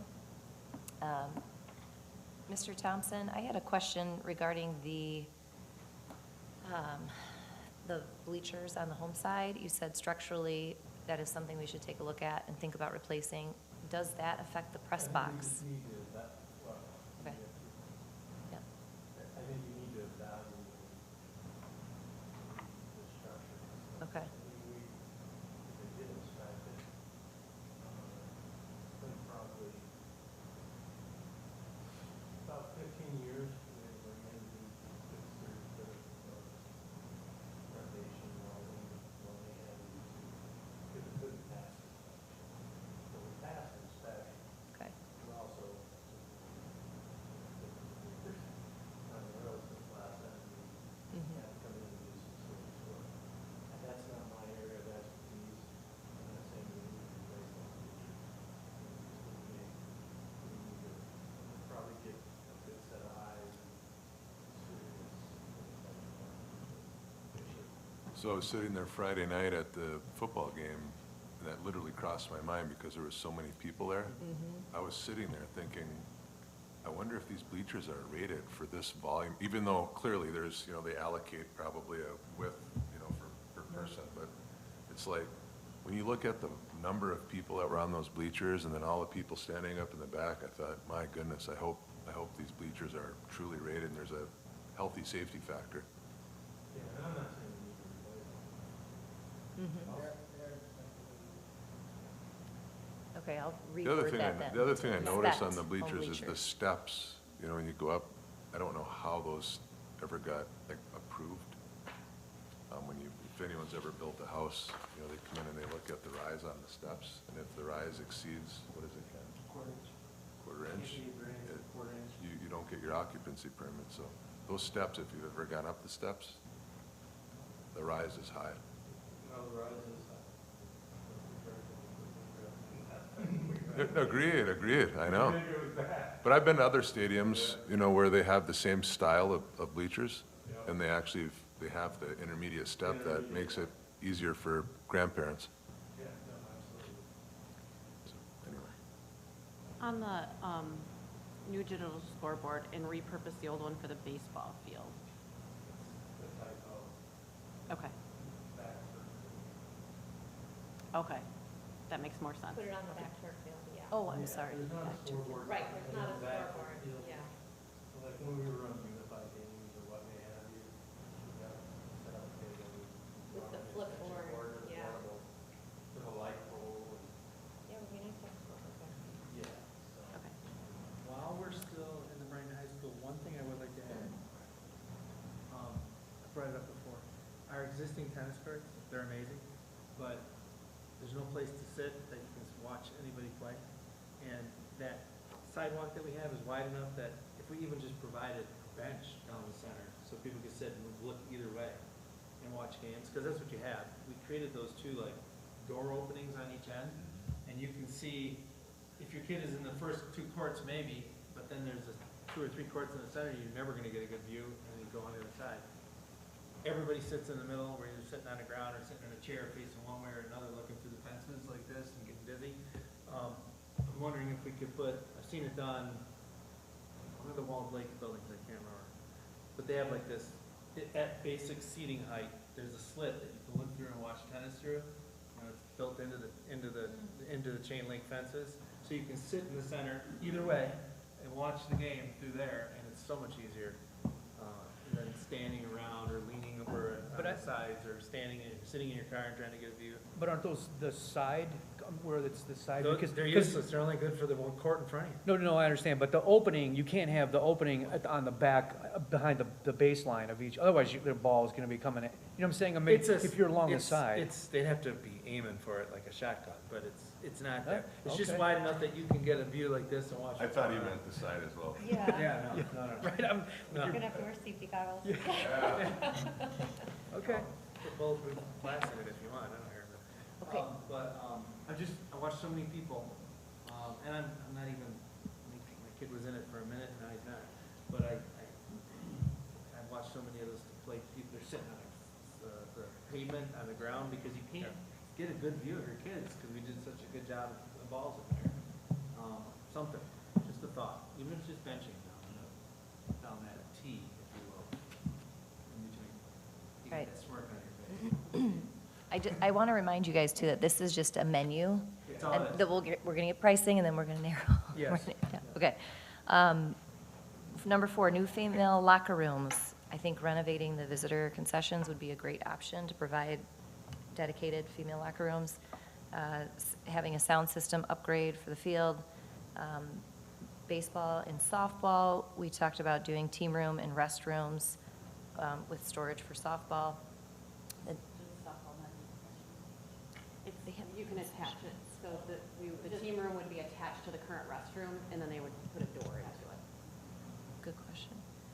Natatorium, What we do for the girls, we do for the boys. I don't think they have them yet, right? they, yeah. Possibly looking at replacing the scoreboard there. And then the indoor field house, it was suggested that one of the main findings or regrets after building it was that we didn't have a permanent runway for high jump and pole vault. And so John, Mr. Thompson, I wanted to ask you a little bit about that. Is the goal to host track and field events there by putting that in, or? Okay. At the time, I would say we did a really, really good job designing and building Yep. that facility. The one, if I had a do-over, I would have put, permanent track runway in for long jump and pool. So we have a temporary, basically a rubber mat, 8 yards long, that we put down on top of the turf. The thought at the time is let's keep as much turf as we can turf. But truthfully, that space on the east end of that, it really doesn't get used for anything else other than, put that runway area, football, launch. The temporary mat is just not a great option. It gets moved all the time, it doesn't lay flat all the time as well as we'd like it to be. We thought that after we moved in, so to speak, because originally the thought was, well, they can run and jump or run, really pull it down, come on the turf. And it's just, that's about the only do-over in terms of that facility. It's just, we ripped out a 3.5 foot wide turf and long jump and high jumping for the track. Thank you. Another question. What happened to the turf baseball and softball field? Because that was the number one of the other vote getters when we did to the community. That was the top thing. Purely out of cost, millions of dollars, and I think we just need more information around the necessity of it. We can add it on there. I have no issues adding it on. I know this is something that, I had discussed with the baseball and softball folks and really wanted them to come and bring more, and administration encouraged us not to do that. but it did get left off the list, and it was the top vote getter on the, I think when we discussed it in facilities, we asked the question of what does it cost currently to maintain the fields? And yearly, it was maybe $10,000 for both fields, if I'm remembering correctly. And then we looked at the cost of implementing turf, and it would go up to about $80,000 a year, if I remember correctly, or maybe it was, You're not sure to make this number. It's like Yeah. a grass field or baseball line or softball. You're going to put a big investment on front. You know, and you'll have a place that's off. That cost, you can find the cost analysis between maintenance on grass fields versus turf fields, both in the rectangles and the diamonds. Just depends who you're creating. To some extent, I mean, some of it's, you know, there's some accuracy in both parties. And obviously sure companies, some business to sell to. Have their set of numbers and there's going to be other people on the other side of the fence that are going to have their numbers. The turf option was for just the infields? well, the entire. I thought there was some discussion about just, potentially as an option, just the infields of, I didn't have that discussion, but. I'm not saying, I just was, what I I read. don't I'm know, not- Katie and I met with the baseball coach out there, and he made it sound like really everyone is doing the whole field if they're doing it. Yeah. They're not doing partial turf, but I don't know that for a fact, so. I wouldn't recommend. Just doing the infields? So your goal tonight, you're just creating the menu. Yeah. You're not Right. making any decision, so I think if there's something that you want to look into as a board, you put it on the menu, Sure. and let's get the people here and let's talk turf. Yep, I added it. Just a thought. Yep. We can add turf replacement to baseball, softball fields. Okay, last one is the idea of having a central kitchen. The Student Nutrition Committee has been meeting to discuss ways that we can improve our offerings to our students with what we currently have, which is very limited, particularly in the elementary level. We don't have, stoves or tilt skillets or anything like that. The high school has more of those means to cook. And so we were discussing, do we, revamp every elementary school kitchen to accommodate for more scratch cooking? And that, or do we do the idea of a central kitchen? And the thought was, if we did that, you would then condense the number of employees to one space instead of, having so many at every different space. And then you could have consistency. You would be able to have everything on site for delivery of food, the loading docks. So there's a lot of thought that goes into the program itself, because right now we have this Michigan School Meals Program, which is fantastic. It's providing free meals, and we are in a surplus. We have $1.2 million surplus right now. I don't know if that's going to continue, so I think the question for me is, as much as I would love to venture down this path, is we need a little bit more information on, can this be successful without the Michigan School Meals Program? And so I think I would like some more information, probably from Richard, to understand the costs of things on that, just so that, we can make a better decision on the central kitchen. So that's something that I've been thinking about. But the two options would be to expand or renovate the high school currently. I think the model that they use is you take the number of meals that you currently send out in a day. So K through 8 is about 3,000 meals. You multiply that by 1.44, and that gives you the square footage you would need to build a central kitchen, which lands us in that 4,000 to 5,000 square foot. The thought is that the high school already operates independently, and they don't need to, be added on to the central kitchen. It'd be like basically doubling the space. So then it goes, well, do you just find a way to add on to what we have currently, which I tasked Brendan to look at, or do you build something independently The transportation property has space for it, and we could do that, and it wouldn't interfere with deliveries or, you know, farming out the food to other buildings.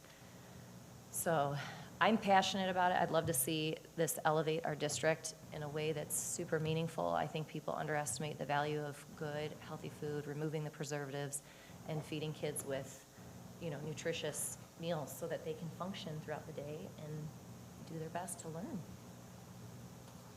Any thoughts? I just have a question. From a funding standpoint, potentially, if we went the route of a central kitchen that would be serving K through 8, how does the reimbursement work for those dollars related? Because this will be a new building, right? So we would have the cost associated with maintaining that building.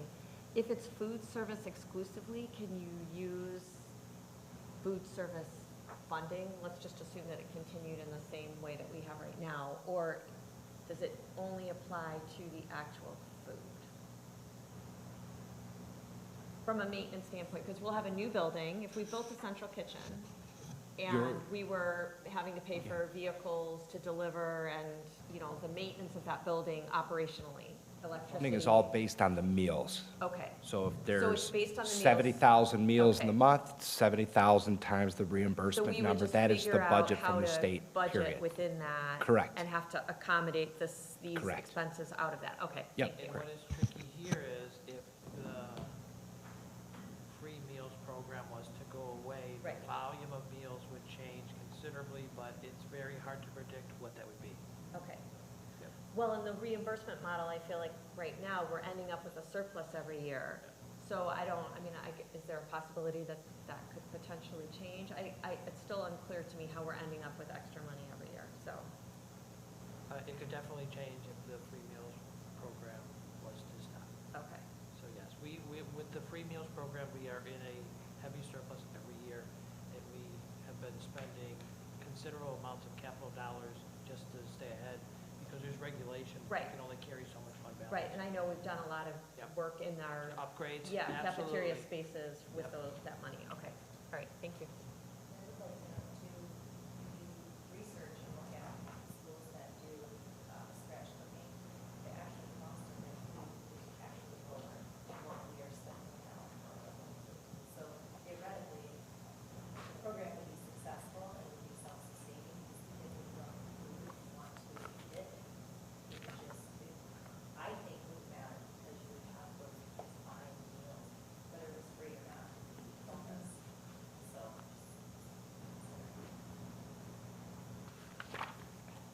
I think that's it. That's it? I have just one question for Dave related to this. The last time we discussed this as a full board, I had mentioned that we have a considerable amount of money, you know, in our capital account, and had asked if it would be possible to take those funds and allocate them based on the feedback that the board has already provided, you know, to the administration and to each other, to just see, like, as we, you know, went through the list tonight in the spirit of the workshop, it's pretty astounding to look at how many line items reference replacing ceiling tiles, you know, things like that. Me personally, I would love to see, I don't know if this is something the board has to authorize to allow Scott to fix ceiling tiles, like replace ceiling tiles, like, why would we ever want to go to the community and ask for money through a bond to like do what I would consider to be basic maintenance on any of our buildings? You know, it just strikes me as just, you know, if we're gonna go outbound to the community and ask for them to support these line items, I, as a taxpayer in the community, you know, I don't feel comfortable asking them to like fund fixing ceiling tiles. If the ceiling tiles need to be fixed, then let's fix them. I think that's a great point. You do that all the time, don't you? I know you.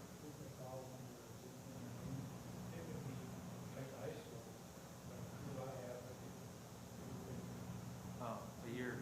Yeah, but contract it out. Oh, yeah, absolutely. And I told Steve that we can do all that in one. Yeah, I saw that as an asterisk, but it's like, Yeah. it's in this workshop packet, Yeah. So I guess, Well, I think the idea is to get a menu, right, and then get the costs, and then we can start saying, can we put this into capital improvement fund? You know, Yeah, I take would stuff like, I out, think we need to do that. Yeah. organize it that way, and then we can condense our bond Yeah. to, because I agree with you. Well, and there are other about projects. that capital account Yeah. is it's, we can do it like immediately. That's the Yeah. thing, You right? know, There are it'd be nice projects to- that we have on here, yes. and we repeatedly talk about some of these things, the field house at the high school, the sound system in there, right? How many times has that come up? We have some money that we've allocated because we already had agreed to replace the turf, right, next summer. So some of the dollars have been spent, but there are other things on this list that we could probably be addressing. And so maybe once we have this, we can say, let's knock these out. Yep, and prioritize too, because if it doesn't pass, then we need to say, these are the items we have to do, and we should set money aside for Right, it. right. So, just to wrap this up, I think what we're looking at is ideas from you, and what the cost would be, with what we presented now. We're gonna take your information, we're gonna talk about it, and we're gonna go, okay, we are comfortable asking the community for about this much, and that's where we start whittling away at what we've got, until we get to exactly what everyone agrees to. And then we'll have the next batch, which is use those funds on some of it, take that out of it. Because I think there's a number, I would like to say, as board members, we should all be thinking about what we're comfortable with asking the community for. Use the communities around us as a model, I mean, so, you know, or an example to look at, see what they're doing with theirs, because that's out there open on the internet, you can see what they're doing, and what it's costing them. I think our next discussion about this at the board meeting is at the next board meeting, right? Is that, we want to have this done by, Yeah, I think we need to talk about when you want to meet. I had said tentatively that sometime in November, you need to start having these conversations about exactly what Ken just said. And then going into December, that list is narrowing. And by like early January, you should have your list for approval at that meeting in February. So like that, kind of the progression. So like November and December being the narrowing. So. All right, well, thank you all for all of your diligence. we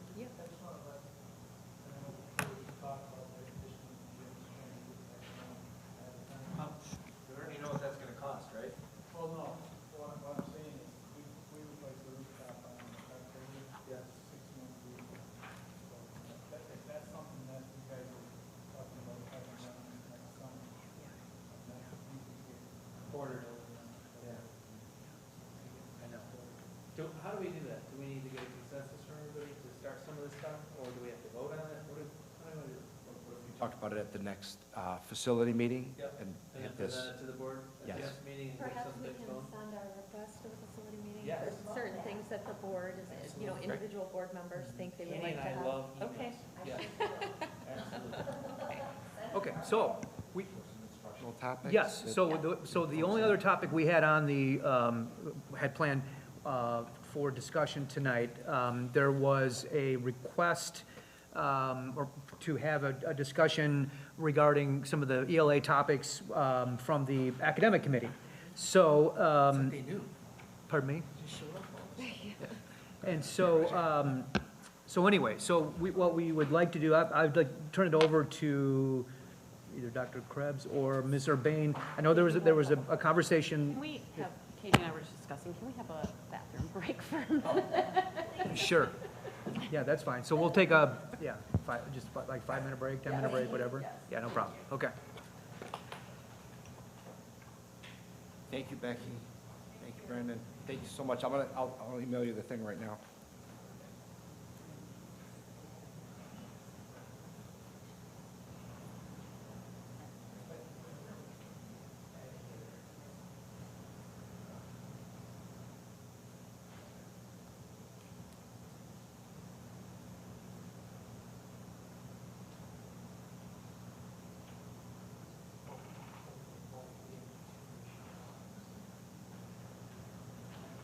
John and Scott, thanks, guys.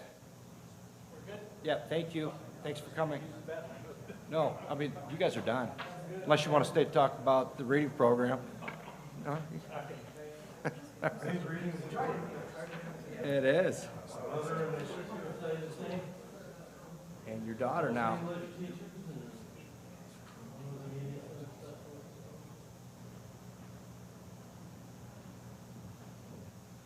I went a third grade book. Reading is fundamental work. I can just feel work. A little trivia for everybody. Yes. Have a good night, Dave.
Yeah, and I wanted to be clear, the conversation I wanted to have is they were presenting all of the data to the ELA committee, and I wanted to be able to have the whole board be able to have the conversation about the data and what we're gonna do, where we see deficits, where we need improvement, that type of thing, and to be able to then ask our curriculum staff and academic staff of what we're gonna do. It also then kind of revolved into this conversation about the ELA curriculum, especially in the elementaries, and the pilot project, and what, you know, how that was going, what was gonna happen, and be able to, for the board to ask questions about that pilot project. I think some of us have had a lot of outreach from teachers about it, so I'm not sure what you want, where you want to start, if we want to start with the data or we want to start with the curriculum. Preference? Okay, I would say let's start with the data. And, you know, again, I'm curious as to what you guys have, what you've gleaned, what improvements, what deficits what we need to do based on the data that we've gotten. So I would first of all say we haven't formally done any presentation to the academic committee around the data. We've talked about it in general, but that formal presentation wasn't going to come until the next meeting. Just so we're all clear, there has not been a presentation of any data, just we've discussed some preliminary data and what we've seen. So just with that.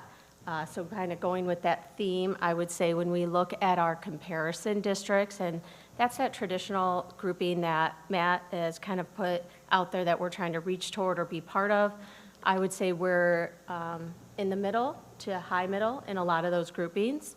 I would say there's a couple challenge areas based on the preliminary data, and then we've been digging into that to kind of identify further where we're going to go. So challenges, for instance, like a math area, which when we look deeper, it's pretty similar to across the state. It's not unique to Brighton area schools.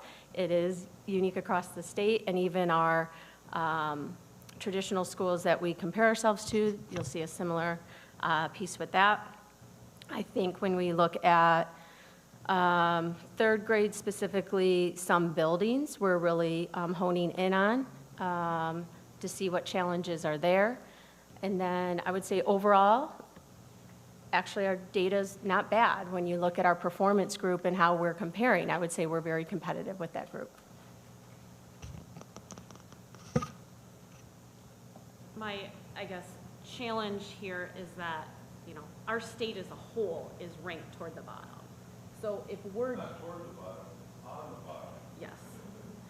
If we are just saying, you know what, we're doing okay amongst our peers, we're not. I mean, as a state, we need improvement. And I don't think we need to wait for the state to implement things.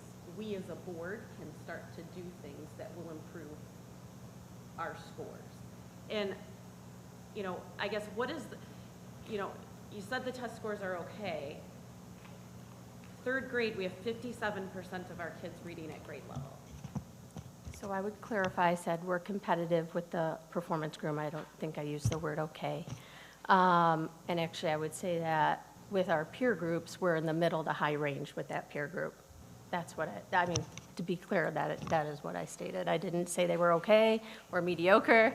I would say if we look at a comparison, do I think we can always be better? Absolutely. I would never be satisfied. I think there's a range we're always looking for, but I think we're working toward that range, always. I have a question. Sure. So when we came here, when we moved here from Warren, my oldest son, Kenny, was struggling. He came here at 5th grade, so we were in the Warren Consolidated District at the time. And at that time, you know, that's one of the reasons we moved here, is we knew that we could do better than what we were doing over there. So we had interventionist teachers that coached him, and by, you know, he came here as 5th, by 6th, he was, you know, up at the top. Do we still do that? Because I'm not in that room anymore. Oh, yeah. So I just want to know that that's still being done, because that can change the So world I for will a say kid. there are some changes to that, right? So this is prior to me getting here, but this would be when the literacy coach law came around, that you had to have access to a literacy coach. So prior to me getting here, they had changed the teachers who were interventionists to literacy coaches by title, but maybe not by job description or practice. So depending on the building you were in, depended on whether they moved toward that role or not. So do we still provide intervention? Absolutely. And I would say this year, we are actually going around, well, academic committee knows this, we are going around building to building, grade level to grade level, discussing with teachers and principals in the room, here are your groupings of students and specific interventions that they would be receiving based on their data. Ken, I can just, from personal experience, I have children who have been, heavily involved in the intervention programs that we have, some of whom are on IEPs. Yep. You could most certainly say that they have a learning disability. I also have students who are, I don't know that they're 4.0 students, but they're kind of Yeah. straight A students, Yeah. right on the other end of the spectrum. Yep. And the teachers do just an incredible job. Yeah. An absolutely incredible job. My wife and I have both been just blown away at how much progress the teachers and the team that focus on this have been able to make.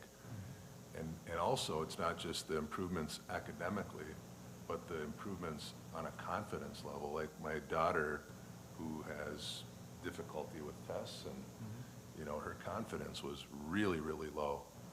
And I'm a bit old school, and I'm at home, in the kitchen giving her advice and guidance, and it doesn't always work coming from dad. But the teachers who are trained on how to work with these students have just done an absolutely marvelous job, and I continue to just admire the good work that you all have done. It's amazing. It's absolutely amazing. Well, and I'll add to that, just to clarify. So one of the changes we did make, so for intervention, we are now making sure that any student who's in a tier 3, meaning they need the most intensive support, that they're actually seeing our most highly qualified, which is our teachers. And that wasn't always the case in every building. Sometimes they saw an EA, sometimes they stayed in the classroom, but now we're actually going to make sure that they are seeing the most qualified person, which is the classroom teacher or special ed I'm teacher. going to give you my wife's number because she needs something to do. But she's a language arts teacher. And, she's educated me to the hilt on this. And it's clear that, an interventionist teacher is not a literature teacher, because you're doing the AEIOUs, the inflections of the words. As she says, a lot of those teachers are the ones that are singing the vowel sounds to them, and the things that, make me uncomfortable, but a kid loves. And, so many are left in the language arts class, and they're not trained to teach kids, the speech part of it. They're doing the beginning, the middle, and the end, and they're doing, the inflection of the word and that kind of thing, but they're not teaching them what we need to get their reading up. And, she goes on and on about, that affects math, science, just about any part of their life. If they can't read, they can't do it. So I think it's very important what we're talking about, and, but I'm a big fan, and it sounds like many of us are, of that coaching, and from actual instructional coaches, not the teachers that they're testing in, that are showing that they have a reading. They're not the ones. By that point, they should have already had that instruction. So do we have a system where if let's say they get better to the next year, but they're still behind, because you get in a situation where they get to a certain grade and you don't want them to miss their electives and that kind of thing, but they might still have a problem. Is there a way to intervene still at that point? Yeah. So from the elementary level, actually K-6, the way intervention works is it's an extension of the ELA block. So ELA is 90 minutes, and then 30 minutes is intervention. So really, ELA is 2 hours, right? And so that 30 minutes is specifically around what a student needs. And that's where that data comes in, and that's where you're identifying a skill deficit somewhere potentially. Or students, this is another part where we're adding, is students who maybe don't have any deficit and they're ready and they're kind of flowing along, like what are we doing to extend them? So really trying to hone They're not in held on back. that. That's okay. newer this year. So it would happen in pockets here or by teacher. And we like literally spent a week and a half going building to building, grade level to grade level, Okay. discussing this stuff, absolutely. And then next week is grades 3 and 4. And it's all based off of the or off a screener, and then the diagnostic data. And you mentioned about monitoring.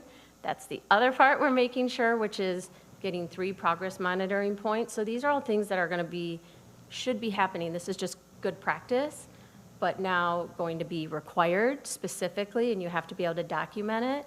So we're just trying to get people used to that process and kind of, this is what it needs to happen. And that would allow more movement for students as opposed to keeping them in like intervention for life. Because the one other point that kind of mimics what you are talking about, she said they get into, maybe they're taking Spanish, and they can excel at that, but they still haven't gotten where they needed to be with English. And she said a lot of times you have to tell the parents, okay, it's great that you want them to take that, but maybe we should have them here still, because they're still not there. And parents are proud, we're very proud of our children. And how do you address that and say, listen, we need a little more time with your student to get them where they need to be? So Because a lot of them will say, remember- nope, I want them to go. Yep. So remember, for intervention, that's part of everybody's time. So they're not being pulled out for anything. There's nothing's getting pulled out during that block of time. Okay. So I think that's really important. Now for an IEP, that does look different, right? Yeah. Because that's in addition to the intervention time, and you're talking about like the specialized instruction or something like that. Okay. And that would be pulled out, preferably not during core instruction, because they're not supposed to be pulled out during core instruction. Right. But in addition to, because they're getting something beyond what the core instruction is. Does that answer your question? Yes, it does. Okay. So is all of that new this year? So no, I mean, the idea of win time has been around a long time here. Like, that has not been. And depending on, and I would say even that flooding model where we take all the students and we kind of put them on the thing and group them, that was done prior to COVID time, and there were groups of buildings doing it and grade levels doing it. I would say after COVID, some kind of continued, some didn't. I would say what's probably probably the bigger change in this is we're focused on students first in placing them, and then finding the right adults to fill those spots, where before it was adult focused. Like, we had 4 EAs and they got 16 students. Well, we're saying if there's only 12 students here, then that's 3 EAs, let's move the EAs somewhere else. So we're making it around the student data first, and then finding the adults or the resources to fill it. I don't know if that kind of makes sense. So that's probably the biggest change. I would say the other changes, like Jen and I are just going around making sure everyone's clear. Like, this is where we're going, this is what we're doing, and then helping them delineate like what they're going to do with their group. So we're trying to give them a little time with that. So I would say it would be dependent on teacher and building in the past. And we're just making sure everybody is on the same page. Because I'm looking at the longevity of our data, and I don't see improvement. So are we saying we're now, okay, now we have the urgency, we're implementing these new things? Like, what are we, we hadn't seen a lot of improvement in this. So I'm not going to speak to the longevity of data. I don't have that in front of me. I'm not sure that that's 100% accurate, because I know there are places where we have done better or cohorts have done better, but I don't have it in front of me, so I'm not going to speak to that. As for improvements, I do think there are improvements all the time. I can tell you we were heavily focused on 5 through 7, 5 through 8 math, really, and we have seen leaps and bounds of improvement. So where we have been heavily focused over the years, trying to change some things and implement some things, I would say we've definitely seen improvements. I guess, what is the intent of this? Like, are we like interrogating Dr. Mont? Like, what's the purpose of what we're doing here tonight? I asked to join the academic committee so I could ask these questions, because I think it's important that people, at least that are interested in it, have to be able to ask these questions. Why don't you go meet with her? And I haven't been able to do it in the academic committee. I don't want to meet one-on-one, because I do think it's important for everybody to hear the questions and the answers, and us to work through it. Feels like we're like doing an interrogation here with the whole board, like, go meet with her.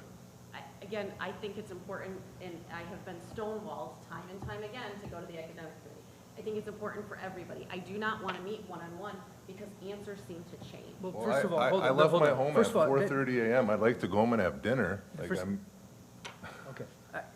So no one has stonewalled you from going to an academic committee meeting. We have a standing subcommittee structure per our policy that has 3 members, and you can't go there because of Open Meetings Act. You know that. So there isn't any, there's been Well, no. we can, we just have to post it, just like we did our facilities The meeting. We made an adjustment, so it's not that we can't, the law allows it to happen. Our policy does not allow it to happen. Our policy is very specific that we only have 3 members. I mean, it's right in the policy, But so. we just did it for the facilities committee. We had a special meeting for the facilities committee because of obviously the need to assemble all of this information in all these different buildings that necessitated walkthroughs. So that's why we did a special accommodation for that.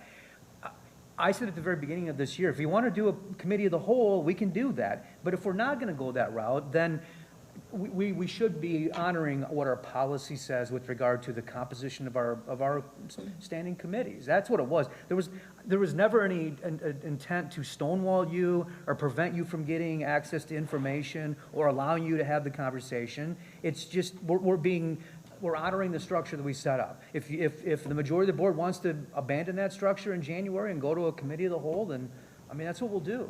I'm not being critical of you having these conversations, that's fine. I And so just, that's why we're here today, is because like, we haven't been able to, but I was asked to go to the academic committee in a day that Mrs. Tierney couldn't be there, and then that was abruptly canceled. So I wasn't able to then go to that committee meeting either in August. So, can't you go up and meet with her at the, again, I want. drive up to do it the with school and meet multiple with her? board members. So Why? yes, I can, because I think it's important that everybody hear the same answers, and that we all have this conversation. We are in crisis. Our district is in crisis. Our state is in crisis. We are in crisis. Brighton's not in crisis. You want to go see a crisis? Drive with me down to Detroit and I'll show you a crisis. Trust me, but I've been to. This district Okay, is not in let's- crisis. Let me assure you of Our that. state is in crisis, and if we don't The focus, state I may don't be, understand not why. Brighton, not Brighton Public Schools. We live in one of the best school districts in the United States of America. Okay. 50% reading is crisis. okay, we're not, this isn't productive to sit and argue about whether we are or aren't in a crisis, okay?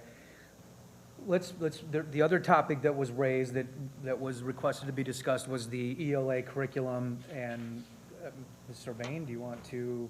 The pilot? Yes, with the pilot. That was not one thing that I asked. Okay, So, all right. I guess I can start this conversation then. So, because of the budget and the change and what's required for choosing from MDE's list of approved curriculum, I know they're supposedly updating it in January, but we don't know exactly what that's going to include. So what we're currently doing on our pilot is not part of that, that's my understanding. What would is it possible for us to choose a secondary pilot to run that is already approved so that we're in compliance? Because moving forward, if we're not, we would run the risk of having to explain that to everyone. That's my understanding. If No, not, so you let can me clarify a couple things, Okay. okay? So I think first and foremost, understanding like how we got to the pilot is pretty crucial. This was not something that was done arbitrarily. Like, this has been a 1.5-year process of teachers giving input and learning about a process. So that's what all this is. Like, this is a 1.5 year worth of work that we've done with teachers to understand rubrics, understand different dyslexia legislation that is already out there in different states, which we researched and brought to them. And so just to kind of get an idea, like, they went through and our own curriculum first, our own resources, and they went through and edited that to see where were there holes, where is it good, I mean, literally, they did this work, those volunteers did that. Then we went through some other learnings. We went through Ed Reports, Curate, which is out of Massachusetts. We looked at Ohio's. We looked at several states who already have this legislation and said what were already approved from these states. Usually the states follow other states, just so you know, it's not like unique. And so from that list, they used a rubric to determine which ones they might be interested in. From that, we found 9 resources that we brought samples in for them to look at. They then used a rubric to determine which of those do we want a vendor presentation. So just to kind of give you an idea, like this was not like, this is the one we want. Like this was a process used over a year. After that, they then rated it again with a rubric, and from that, that's how this one was decided. And I don't know if Jen has the numbers specifically, but of the 4 vendor presentations, they looked at our core priorities, they look at the non-negotiables in these rubrics that are all research-based, and then from there, they rate them. And we told them, red is like, please don't make me use this resource after the presentation. I just don't feel like it's right for us. Yellow is like, I can live with it. Green is like, give it to me, like, let's go. Of that, only 1 of those 4 got any greens. That's why we went with that resource, just so you understand. 2 of them got reds, like, please don't make me use these resources. So it's not like this was, again, like, we went by and said, hey, let's do this. This is really from the teachers, which is important when we're implementing. In regards to if this one's not on the list, first, let's be clear. There is no state list. That list comes out in January. The list that is out was based off of a grant only, and it was only like done very quickly. So that, do I assume all those will be on the list in January? Sure. I will make a very good guess that there will be about 14 other things on that list, and it'll mirror other states. Just so you know, like I'm really not worried about it. If I was, we'd abandon this. I'm not going to lead us down to a well with no water, okay? In regards to the actual law, I'll read it just so you understand what it says. Beginning with the year 2728, so not next year, a year from now, school districts, intermediate school districts, and public school academies shall ensure that reading instruction and curriculum materials are evidence-based, which this one is, with a focus on pupils' mastery of foundational reading skills, of phonemic awareness, phonics fluency, and the development of other reading skills, which these programs have, including but not limited to development of oral language, which is the foundation, vocabulary, and reading comprehension. Pupils must be provided instruction aligned with the science of reading methods that research shows improve literacy outcomes and help achieve reading proficiency. So the law actually doesn't say it must be on the list. Think of it as MDE, giving us lots of guidance. Some we choose to use, some we choose not to, and that's what the list is. I'm not worried that it's not going to be. At the end of the pilot, you will have a decision to make. I don't make that, you get to. We'll say, here's what we're recommending or not. You'll decide if you want to use it or not. If you say no, then what happens is we go back and pilot something different. And then we'll come back to you in a year and say, this is what we're recommending now. That's how it works. Yeah, It's not. Can I just clarify something? I'm certainly not attacking the process. I know from being in the meetings how hard all the teachers worked and what you did to get there. I didn't mean to insinuate that you just randomly picked something off a shelf. I know it was very thoughtful. But going back to the explanation, that is not my understanding of how it was tied with the budget. I thought there were specific words in the budget about choosing from these particular groups. Now, it's going to probably be expanded, to your point, right? And maybe someone else can help clarify. I might be wrong, so. The budget that was just passed and signed had a section that says, if we as a school district don't have something from that list as of January of '26, then we have to explain to our parents, we have to send a specific notice to our parents saying that we have decided, we've seen that list and we've decided to do something else. Otherwise, we risk a 5% reduction in our funding. So the state is required. Okay, send the letter out and let's roll. But one of the questions I have is, why did we only pilot one? There's nothing for teachers to compare against. Yep. Well, the teachers did do comparisons as they went through the programs, and that's the only one that received green, the only one that teachers were willing to pilot. And then when the small group did a test pilot, because that's what happened last year in the middle of the school year, which is a difficult time to run the pilot, and they volunteered that time to interrupt their classes to do so. During the test pilot, they all agreed at that time, well, 82% of them, 81%, agreed that they wanted to either fully adopt that program or continue with the pilot this year so that they could see how it looks from the beginning of the year, because they knew that starting a pilot for one unit in the middle of the year was challenging on its own. They wanted to give the pilot the fidelity it deserved. Can we, I know I asked for all of the feedback. Can we see that of the teachers that piloted it? I think you have. I don't have all of their feedback here. I mean, that's on a computer. I mean, so here's the other thing. I don't necessarily feel comfortable giving you all the teachers' names of that. I just so you know, I want to respect them. If you would like to see all their comments, I guess, yeah, I mean, I could FOIA them. I wonder how different, and again, to Mrs. Marks' point, I realize I sat in on the academic meeting that you guys did everything to a T for vetting all of the curriculum programs that we could pilot. But I do wonder, now that they have been piloting it, you know, those that piloted it last year and are doing it this year, what are they saying? What does it look like?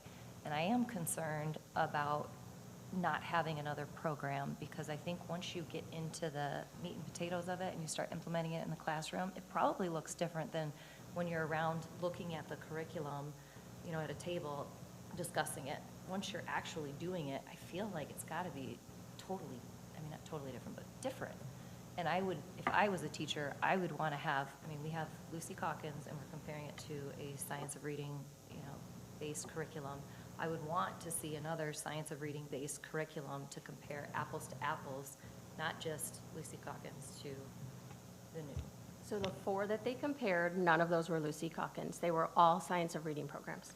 But they are at different grade levels, so there's only one per grade, like, that you would use 3 through 5, and then you have, or 2 through 5, and then you have K1 doing a set.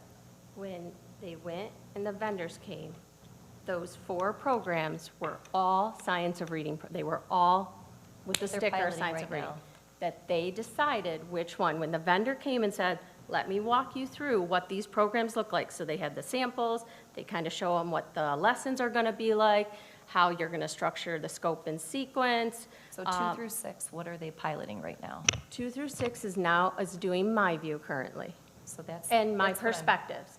But it's reading and writing, correct? It's a comprehensive program, correct? It has That's what I'm everything in it. speaking to, Yeah. is that there's only one throughout that level.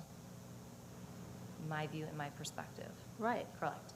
So to compare, implementing it into the classroom, I think it would be important for them to have another option to compare to.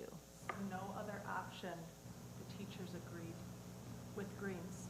Would they were go red. back and change their opinion? Because I think you learn a lot more as you go, right? And so perhaps their perspective has changed where they might want to pilot something else. Have they been asked? I guess is the basis of this that we're questioning their approach? Is that what we're doing? We as a board are like calling into question their work with the teachers of the district? Is that what this is about? Like, what's the?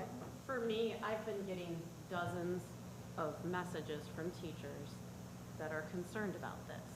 And when I did door-to-door, quite frankly, last year, I got a lot of feedback, and this is all coming from the teachers. And so we are hearing they are struggling. So why don't we invite the teachers to the school board meeting? And I would love to do a survey We've and talked about say, a survey. you know, of the let's get some teachers. feedback. When you say dozen, you mean that you're getting calls from dozens of teachers that are criticizing the piloted I would ELA say curriculum? a handful of teachers with hundreds of messages. You from said each teacher. dozens. I'm just trying Sorry, to. I'm getting dozens of messages is what I said. So from how many teachers? I would say 4 on a Four regular teachers basis. from the whole district. Yeah, but, Well, there's but, nothing in piloting. but, yeah, they're those that are piloting. And these are very well-respected teachers that are reaching out to all of us saying, there's a problem, and we really are trying to understand. I guess from my perspective, Ohio, we talked about other states, Ohio just put out a new list, and My View is not on it. thing I'd like to mention, if I could, change is so difficult. Like anybody who's researched change models, there's a grieving process with giving up a curriculum. That, I mean, it's a change, so they're grieving losing something that they were well-versed and knew. And anytime you put a transition of this caliber through this district, I mean, we have 70-plus teachers running a pilot right now. That is going to cause some stress on the system. And I want to acknowledge that, because while we may have a handful that are feeling that beginning phase of change, the loss and letting go, what we are asking teachers to do this year is highly stressful, and we need to be encouraging them and supporting them through the change. I understand that there's a few that are feeling that stress, and I'm sure there's more than a few, but that's actually part of the process of going through change and a transition, and that's our job to help support Was with this that. on the agenda? Like, the agenda that's in my packet does not have this on the agenda. Was this on the It was a agenda? It was like a Workshop. Workshop, right, Yeah. I mean, which, But was it on the agenda as an item for the workshop? there wasn't anything on there. And I asked that in the context, it was? Where, Dr. Outlaw sent it out saying, is it on this agenda? I went online, looked at the agenda online, I didn't It see just it says online. workshop. Correct. It's under workshop. So, the president of the board is saying that it just says workshop. Yes. Do you agree? Because I Yes. looked at it and it said Yeah. workshop. Yeah. Yeah. It does. This specific subject was not on tonight's agenda, outside the context of a line that says workshop. Is that a fair statement? It was We under didn't the say anything about curriculum, academics, correct? Yes? I knew it was going to be on here as one of It the was options. Would- Within the Well, workshop. just to articulate Would what we. teachers in the community have known that this was something that we were going to debate and discuss as a full board tonight? Well, I don't know what. I don't think teachers so. know or don't know, I mean. Yeah, I know. don't believe that they would have. So it seems pretty disingenuous of us as a board to be sitting and attacking and interrogating two individuals who are trying their best to support our district. And on account of a board member getting emails from four teachers, we're having this deep, broad discussion tonight about how Brighton's in crisis, and the room is empty. There's no one here. Mr. Storm, we should probably redirect. I think the question at hand was, we are going to have to adopt a curriculum in January. No, we don't. That, well, maybe not January, okay. At some point. Not in we- January, At some point, we will have to adopt a curriculum. of course. And in January is when the list will come out. And if our curriculum that we're piloting right now is not on that list, is it responsible of us to push out the pilot? Or is it better to be proactive and implement another pilot to safeguard us from these kids getting the curriculum changes pushed out even further to hinder their ability to I'd like to learn? ask the professionals who we as a district pay to handle these sorts of matters what they think. How would you respond to that? So I would say, based on doing this organically from the teachers, I think is important. I really do. Like, if it is a top-down approach, it is much more difficult. It is going to take some time, and it is change. I mean, this is difficult, you guys, moving teacher practice from a teacher who has first year to 30 years. That's the gamut. That's a difficult task. And so we know it's going to be difficult and challenging, and we recognize that. When it comes to the materials, just like everything else, if this is what the teachers, the majority, 80% say this is, then that is what we will bring to the board. I will be representative of the teachers, since they're the ones with the materials. If for some reason this didn't meet the letter of the law, then we wouldn't be bringing it to you. I mean, we wouldn't. Like, I'm not irresponsible, but if you piloted two different things, we would have to go, which is fine. We can go back and bring in 9 more things and have them go through this process. This will take about half the year again. Maybe there's something else.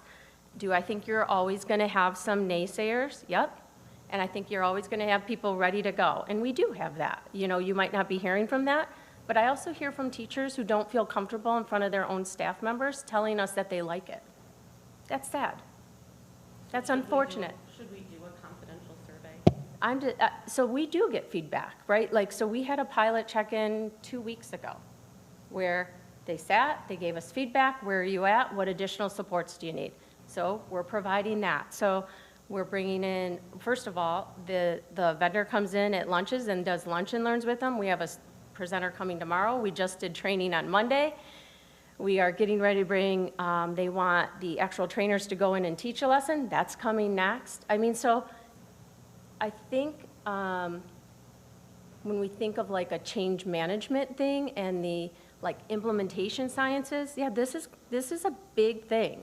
This is not small. So to say, let's just find something else now to also pilot at the same time, I think the teachers are already at level. I mean, they are, it is work, it is stress, it is stressful. So, That option and ask the teachers if they would like to pilot something else? I just to probably see? wouldn't yet. I probably wouldn't yet. Let this go. It's been 5 weeks. so my question, I'm not at all being critical of the process that was employed in vetting the different alternatives.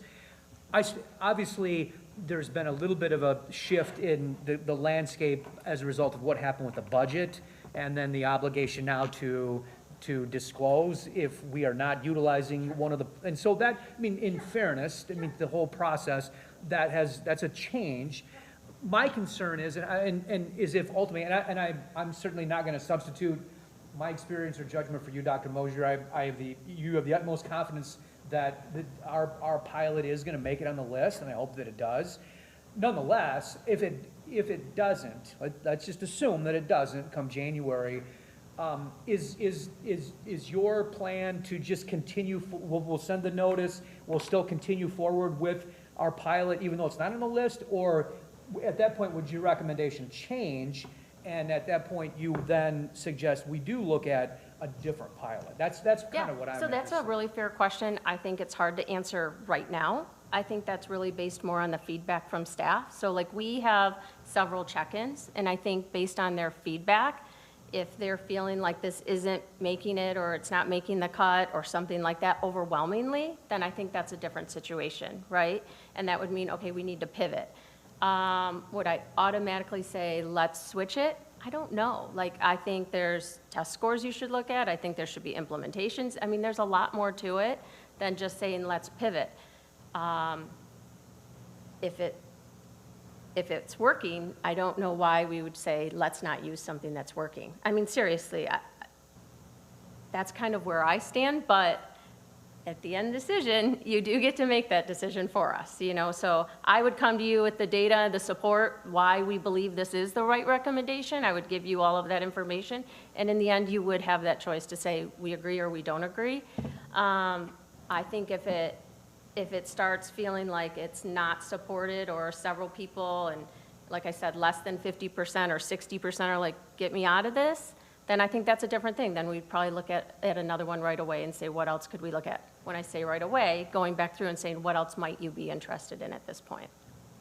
Do you feel like come January, you would have enough information to know whether you believe like it's working and you're seeing success and improvement, or is that not enough time to actually get? Yeah, you know, I your think arms by around then, they're already starting like Unit 2 right now, so that's helpful, right? They're starting to get through some more of the processes, so I think the more units they're getting through, the easier it might be, and also more knowledge we'd be able to gather. Hard to gather after one unit, 5 weeks, right? Like, that's difficult. And I will say, I mean, I don't know this curriculum, and I don't have a particular, like, you know, I love this curriculum or not. I just want something based on science of reading and moving forward. The one thing I've been researching, some of the states, particularly Louisiana and Mississippi, that have really raised their test scores. And curriculum alone, I think you will agree, this is a part we definitely, I think, will agree, curriculum alone isn't gonna change behavior. We also need to couple it with training. The state is probably going to take a run at requiring letters training. I don't know if it'll pass or not, but right now it does seem like there is a tide to do that, to require it. But we don't have to wait for the state. I guess what training, letters is very intensive, and to say that every teacher needs to do that, I don't know is realistic today. But what training can we bring that isn't just vendor training to our teachers, because we're going to need training, training and curriculum. So what training are we bringing, and what can we do supplement other than vendor training to really try to get our teachers a letters-like training?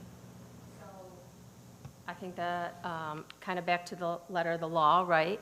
So we also have to provide professional development that is required, and it has to have things around dyslexia and understanding dyslexia.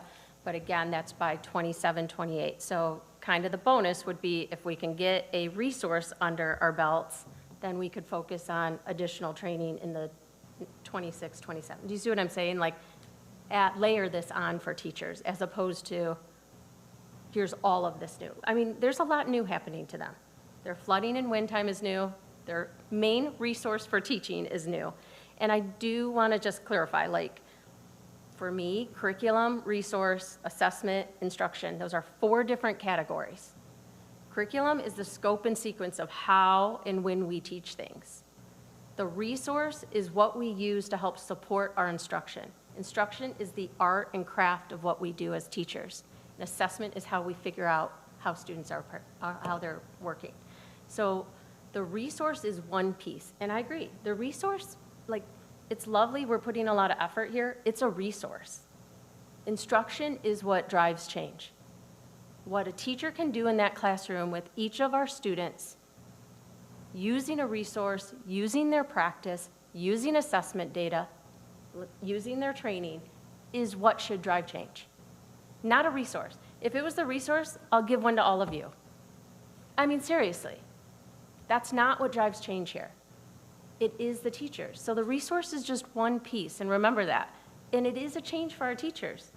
And some heavily rely on it. Some don't even need it. They're veteran. They know. They've been through this a lot of times. But we also have a lot of new teachers who love the new resource because it is explicit and it tells them exactly what to do, because they're new to teaching. But I just, our veteran teachers haven't been trained in science of reading, largely. So we do need to provide. right, I said that, yep. I said in 20, like, yes, I mean, whether it's now or 27, 28, I mean, we are limited on PD days, you guys do know that. But it is something on the radar for us to do. Like, that's not going to go away. Yep. Listen, Can I make a motion to adjourn? I mean, you can, that's always in order, but we don't have to. I have one more thing. Well, but we can. I mean, how long are we gonna, like, is it? I have a question just to my fellow board members. Do we collectively feel comfortable approving curriculum that is not on the state-approved list at this point in time? And moving forward, if it's not having a plan B in place? We're not approving curriculum right now. This is a No, pilot that's curriculum. Agreed. in the future. I agree with you. It's not right now. It's going to be, I want to see what the data is going to say. Right Correct. now, we don't know it. We don't know. I appreciate the process. I've worked with implementing curriculum with teachers. If you don't have buy-in, it's not going to happen. Spot on. Completely agree with You need you. to have buy-in. That's the most important thing we have going here, is the teachers decided that this is what they want to try. We have to give them, we have to honor their Let the process play craft, out. that this is what they are valuing. What happens if, we're not approving it right now, we're piloting it. I mean, initially, it wasn't intended to go to this many teachers, but what happened is so many teachers said, I want to pilot it, I want to pilot it. This wasn't the intention Yep. when the pilot first came. But you had more teachers who wanted to use this. I feel very comfortable with teachers looking for curriculum like this that is going to be, that we are going to evaluate as a board. So yes, I do feel very comfortable with them working on it. We're not approving it, we're giving them an opportunity on. to try it. Spot on. I would just say that if it is not on the list come January, I do think we need to at least pursue another option that is on the list. I think And I'm not- we can discuss that. But I think what Katie's asking is just, are we comfortable, and so that the curriculum team can know the direction come January? I am very comfortable in the leadership and support they've provided to this board and this district as long as they've been a part of Brighton area schools, and appreciate everything they do. 100%. I have all the information I need and what they said tonight and what's been discussed to support it and see where it goes. Well, to your question, if it's not on the list in January, I would like to be doing the secondary pilot. I think we need to, I would not be comfortable moving forward with whether, just because I think there are a lot of drawbacks to the other side too. Not that I think that everything that comes from MDE is true, but in this particular case, it's tied to the budget, and so it's different. Yes. It's not just guidance, it's something else. So that's kind of where I feel, but for now, I think we see, and we'll see what happens, right? Keep our fingers crossed, and it'll come out, and in the interim, we'll get all this data, and hopefully we'll see these big, upticks anyway, so. Yeah, I agree, and which is why I asked the question of, well, if it didn't happen in January, then what would your recommendation be? I totally respect the fact that, that it's premature right now because there's additional feedback you want. I respect that, and so I'm fine, moving forward, as we are now, and appreciate all the work that's going into that process, and then we'll see what happens. And so, and obviously you'll take that feedback into consideration as well. And frankly, for that matter, even if it is on the list and the feedback is going the opposite direction, you'd come here and say, even though it's on the list, we think we should go in a different direction. I mean, I think that's ultimately what is important. Right. Or the student outcomes, right? Because it really is about improving the student outcomes at the end of the day as well. So, Just and by then you remember, should have 3 better to data. 5 years, it sometimes takes. Just remember. What are the intervals that you're getting the feedback, and can we hear? Because again, I would love nothing more than the ones that are contacting me to be able to say, I appreciate you're in the minority, but I would like to see some of that feedback. So what intervals can we see that feedback? Well, why don't, let's, Can we just get the names, remove the names and I mean, survey? I don't know. When is your academic committee meeting?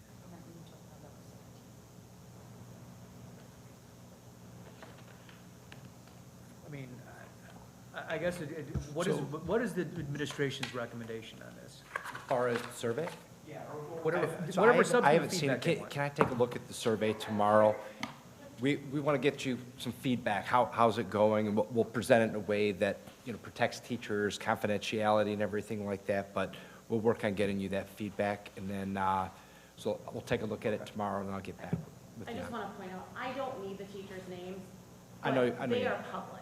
This is a public body, and if we want that, I just don't see the need to, we don't need to redact it. It's all subject to FOIA, and I don't need it. It's fine. You can redact it at this point, but I think it's disingenuous to say, we are a public body, and the public any Joe can FOIA that and get that. More teachers that are telling me coming on meeting this week. I have definitely urged that, and There's a good reason why, and I know why, you know why. Okay, no, I think they will come. all right. So I believe we've wrapped everything up. That concludes the workshop this evening, and our next meeting is on Monday, November 10th at 7 PM.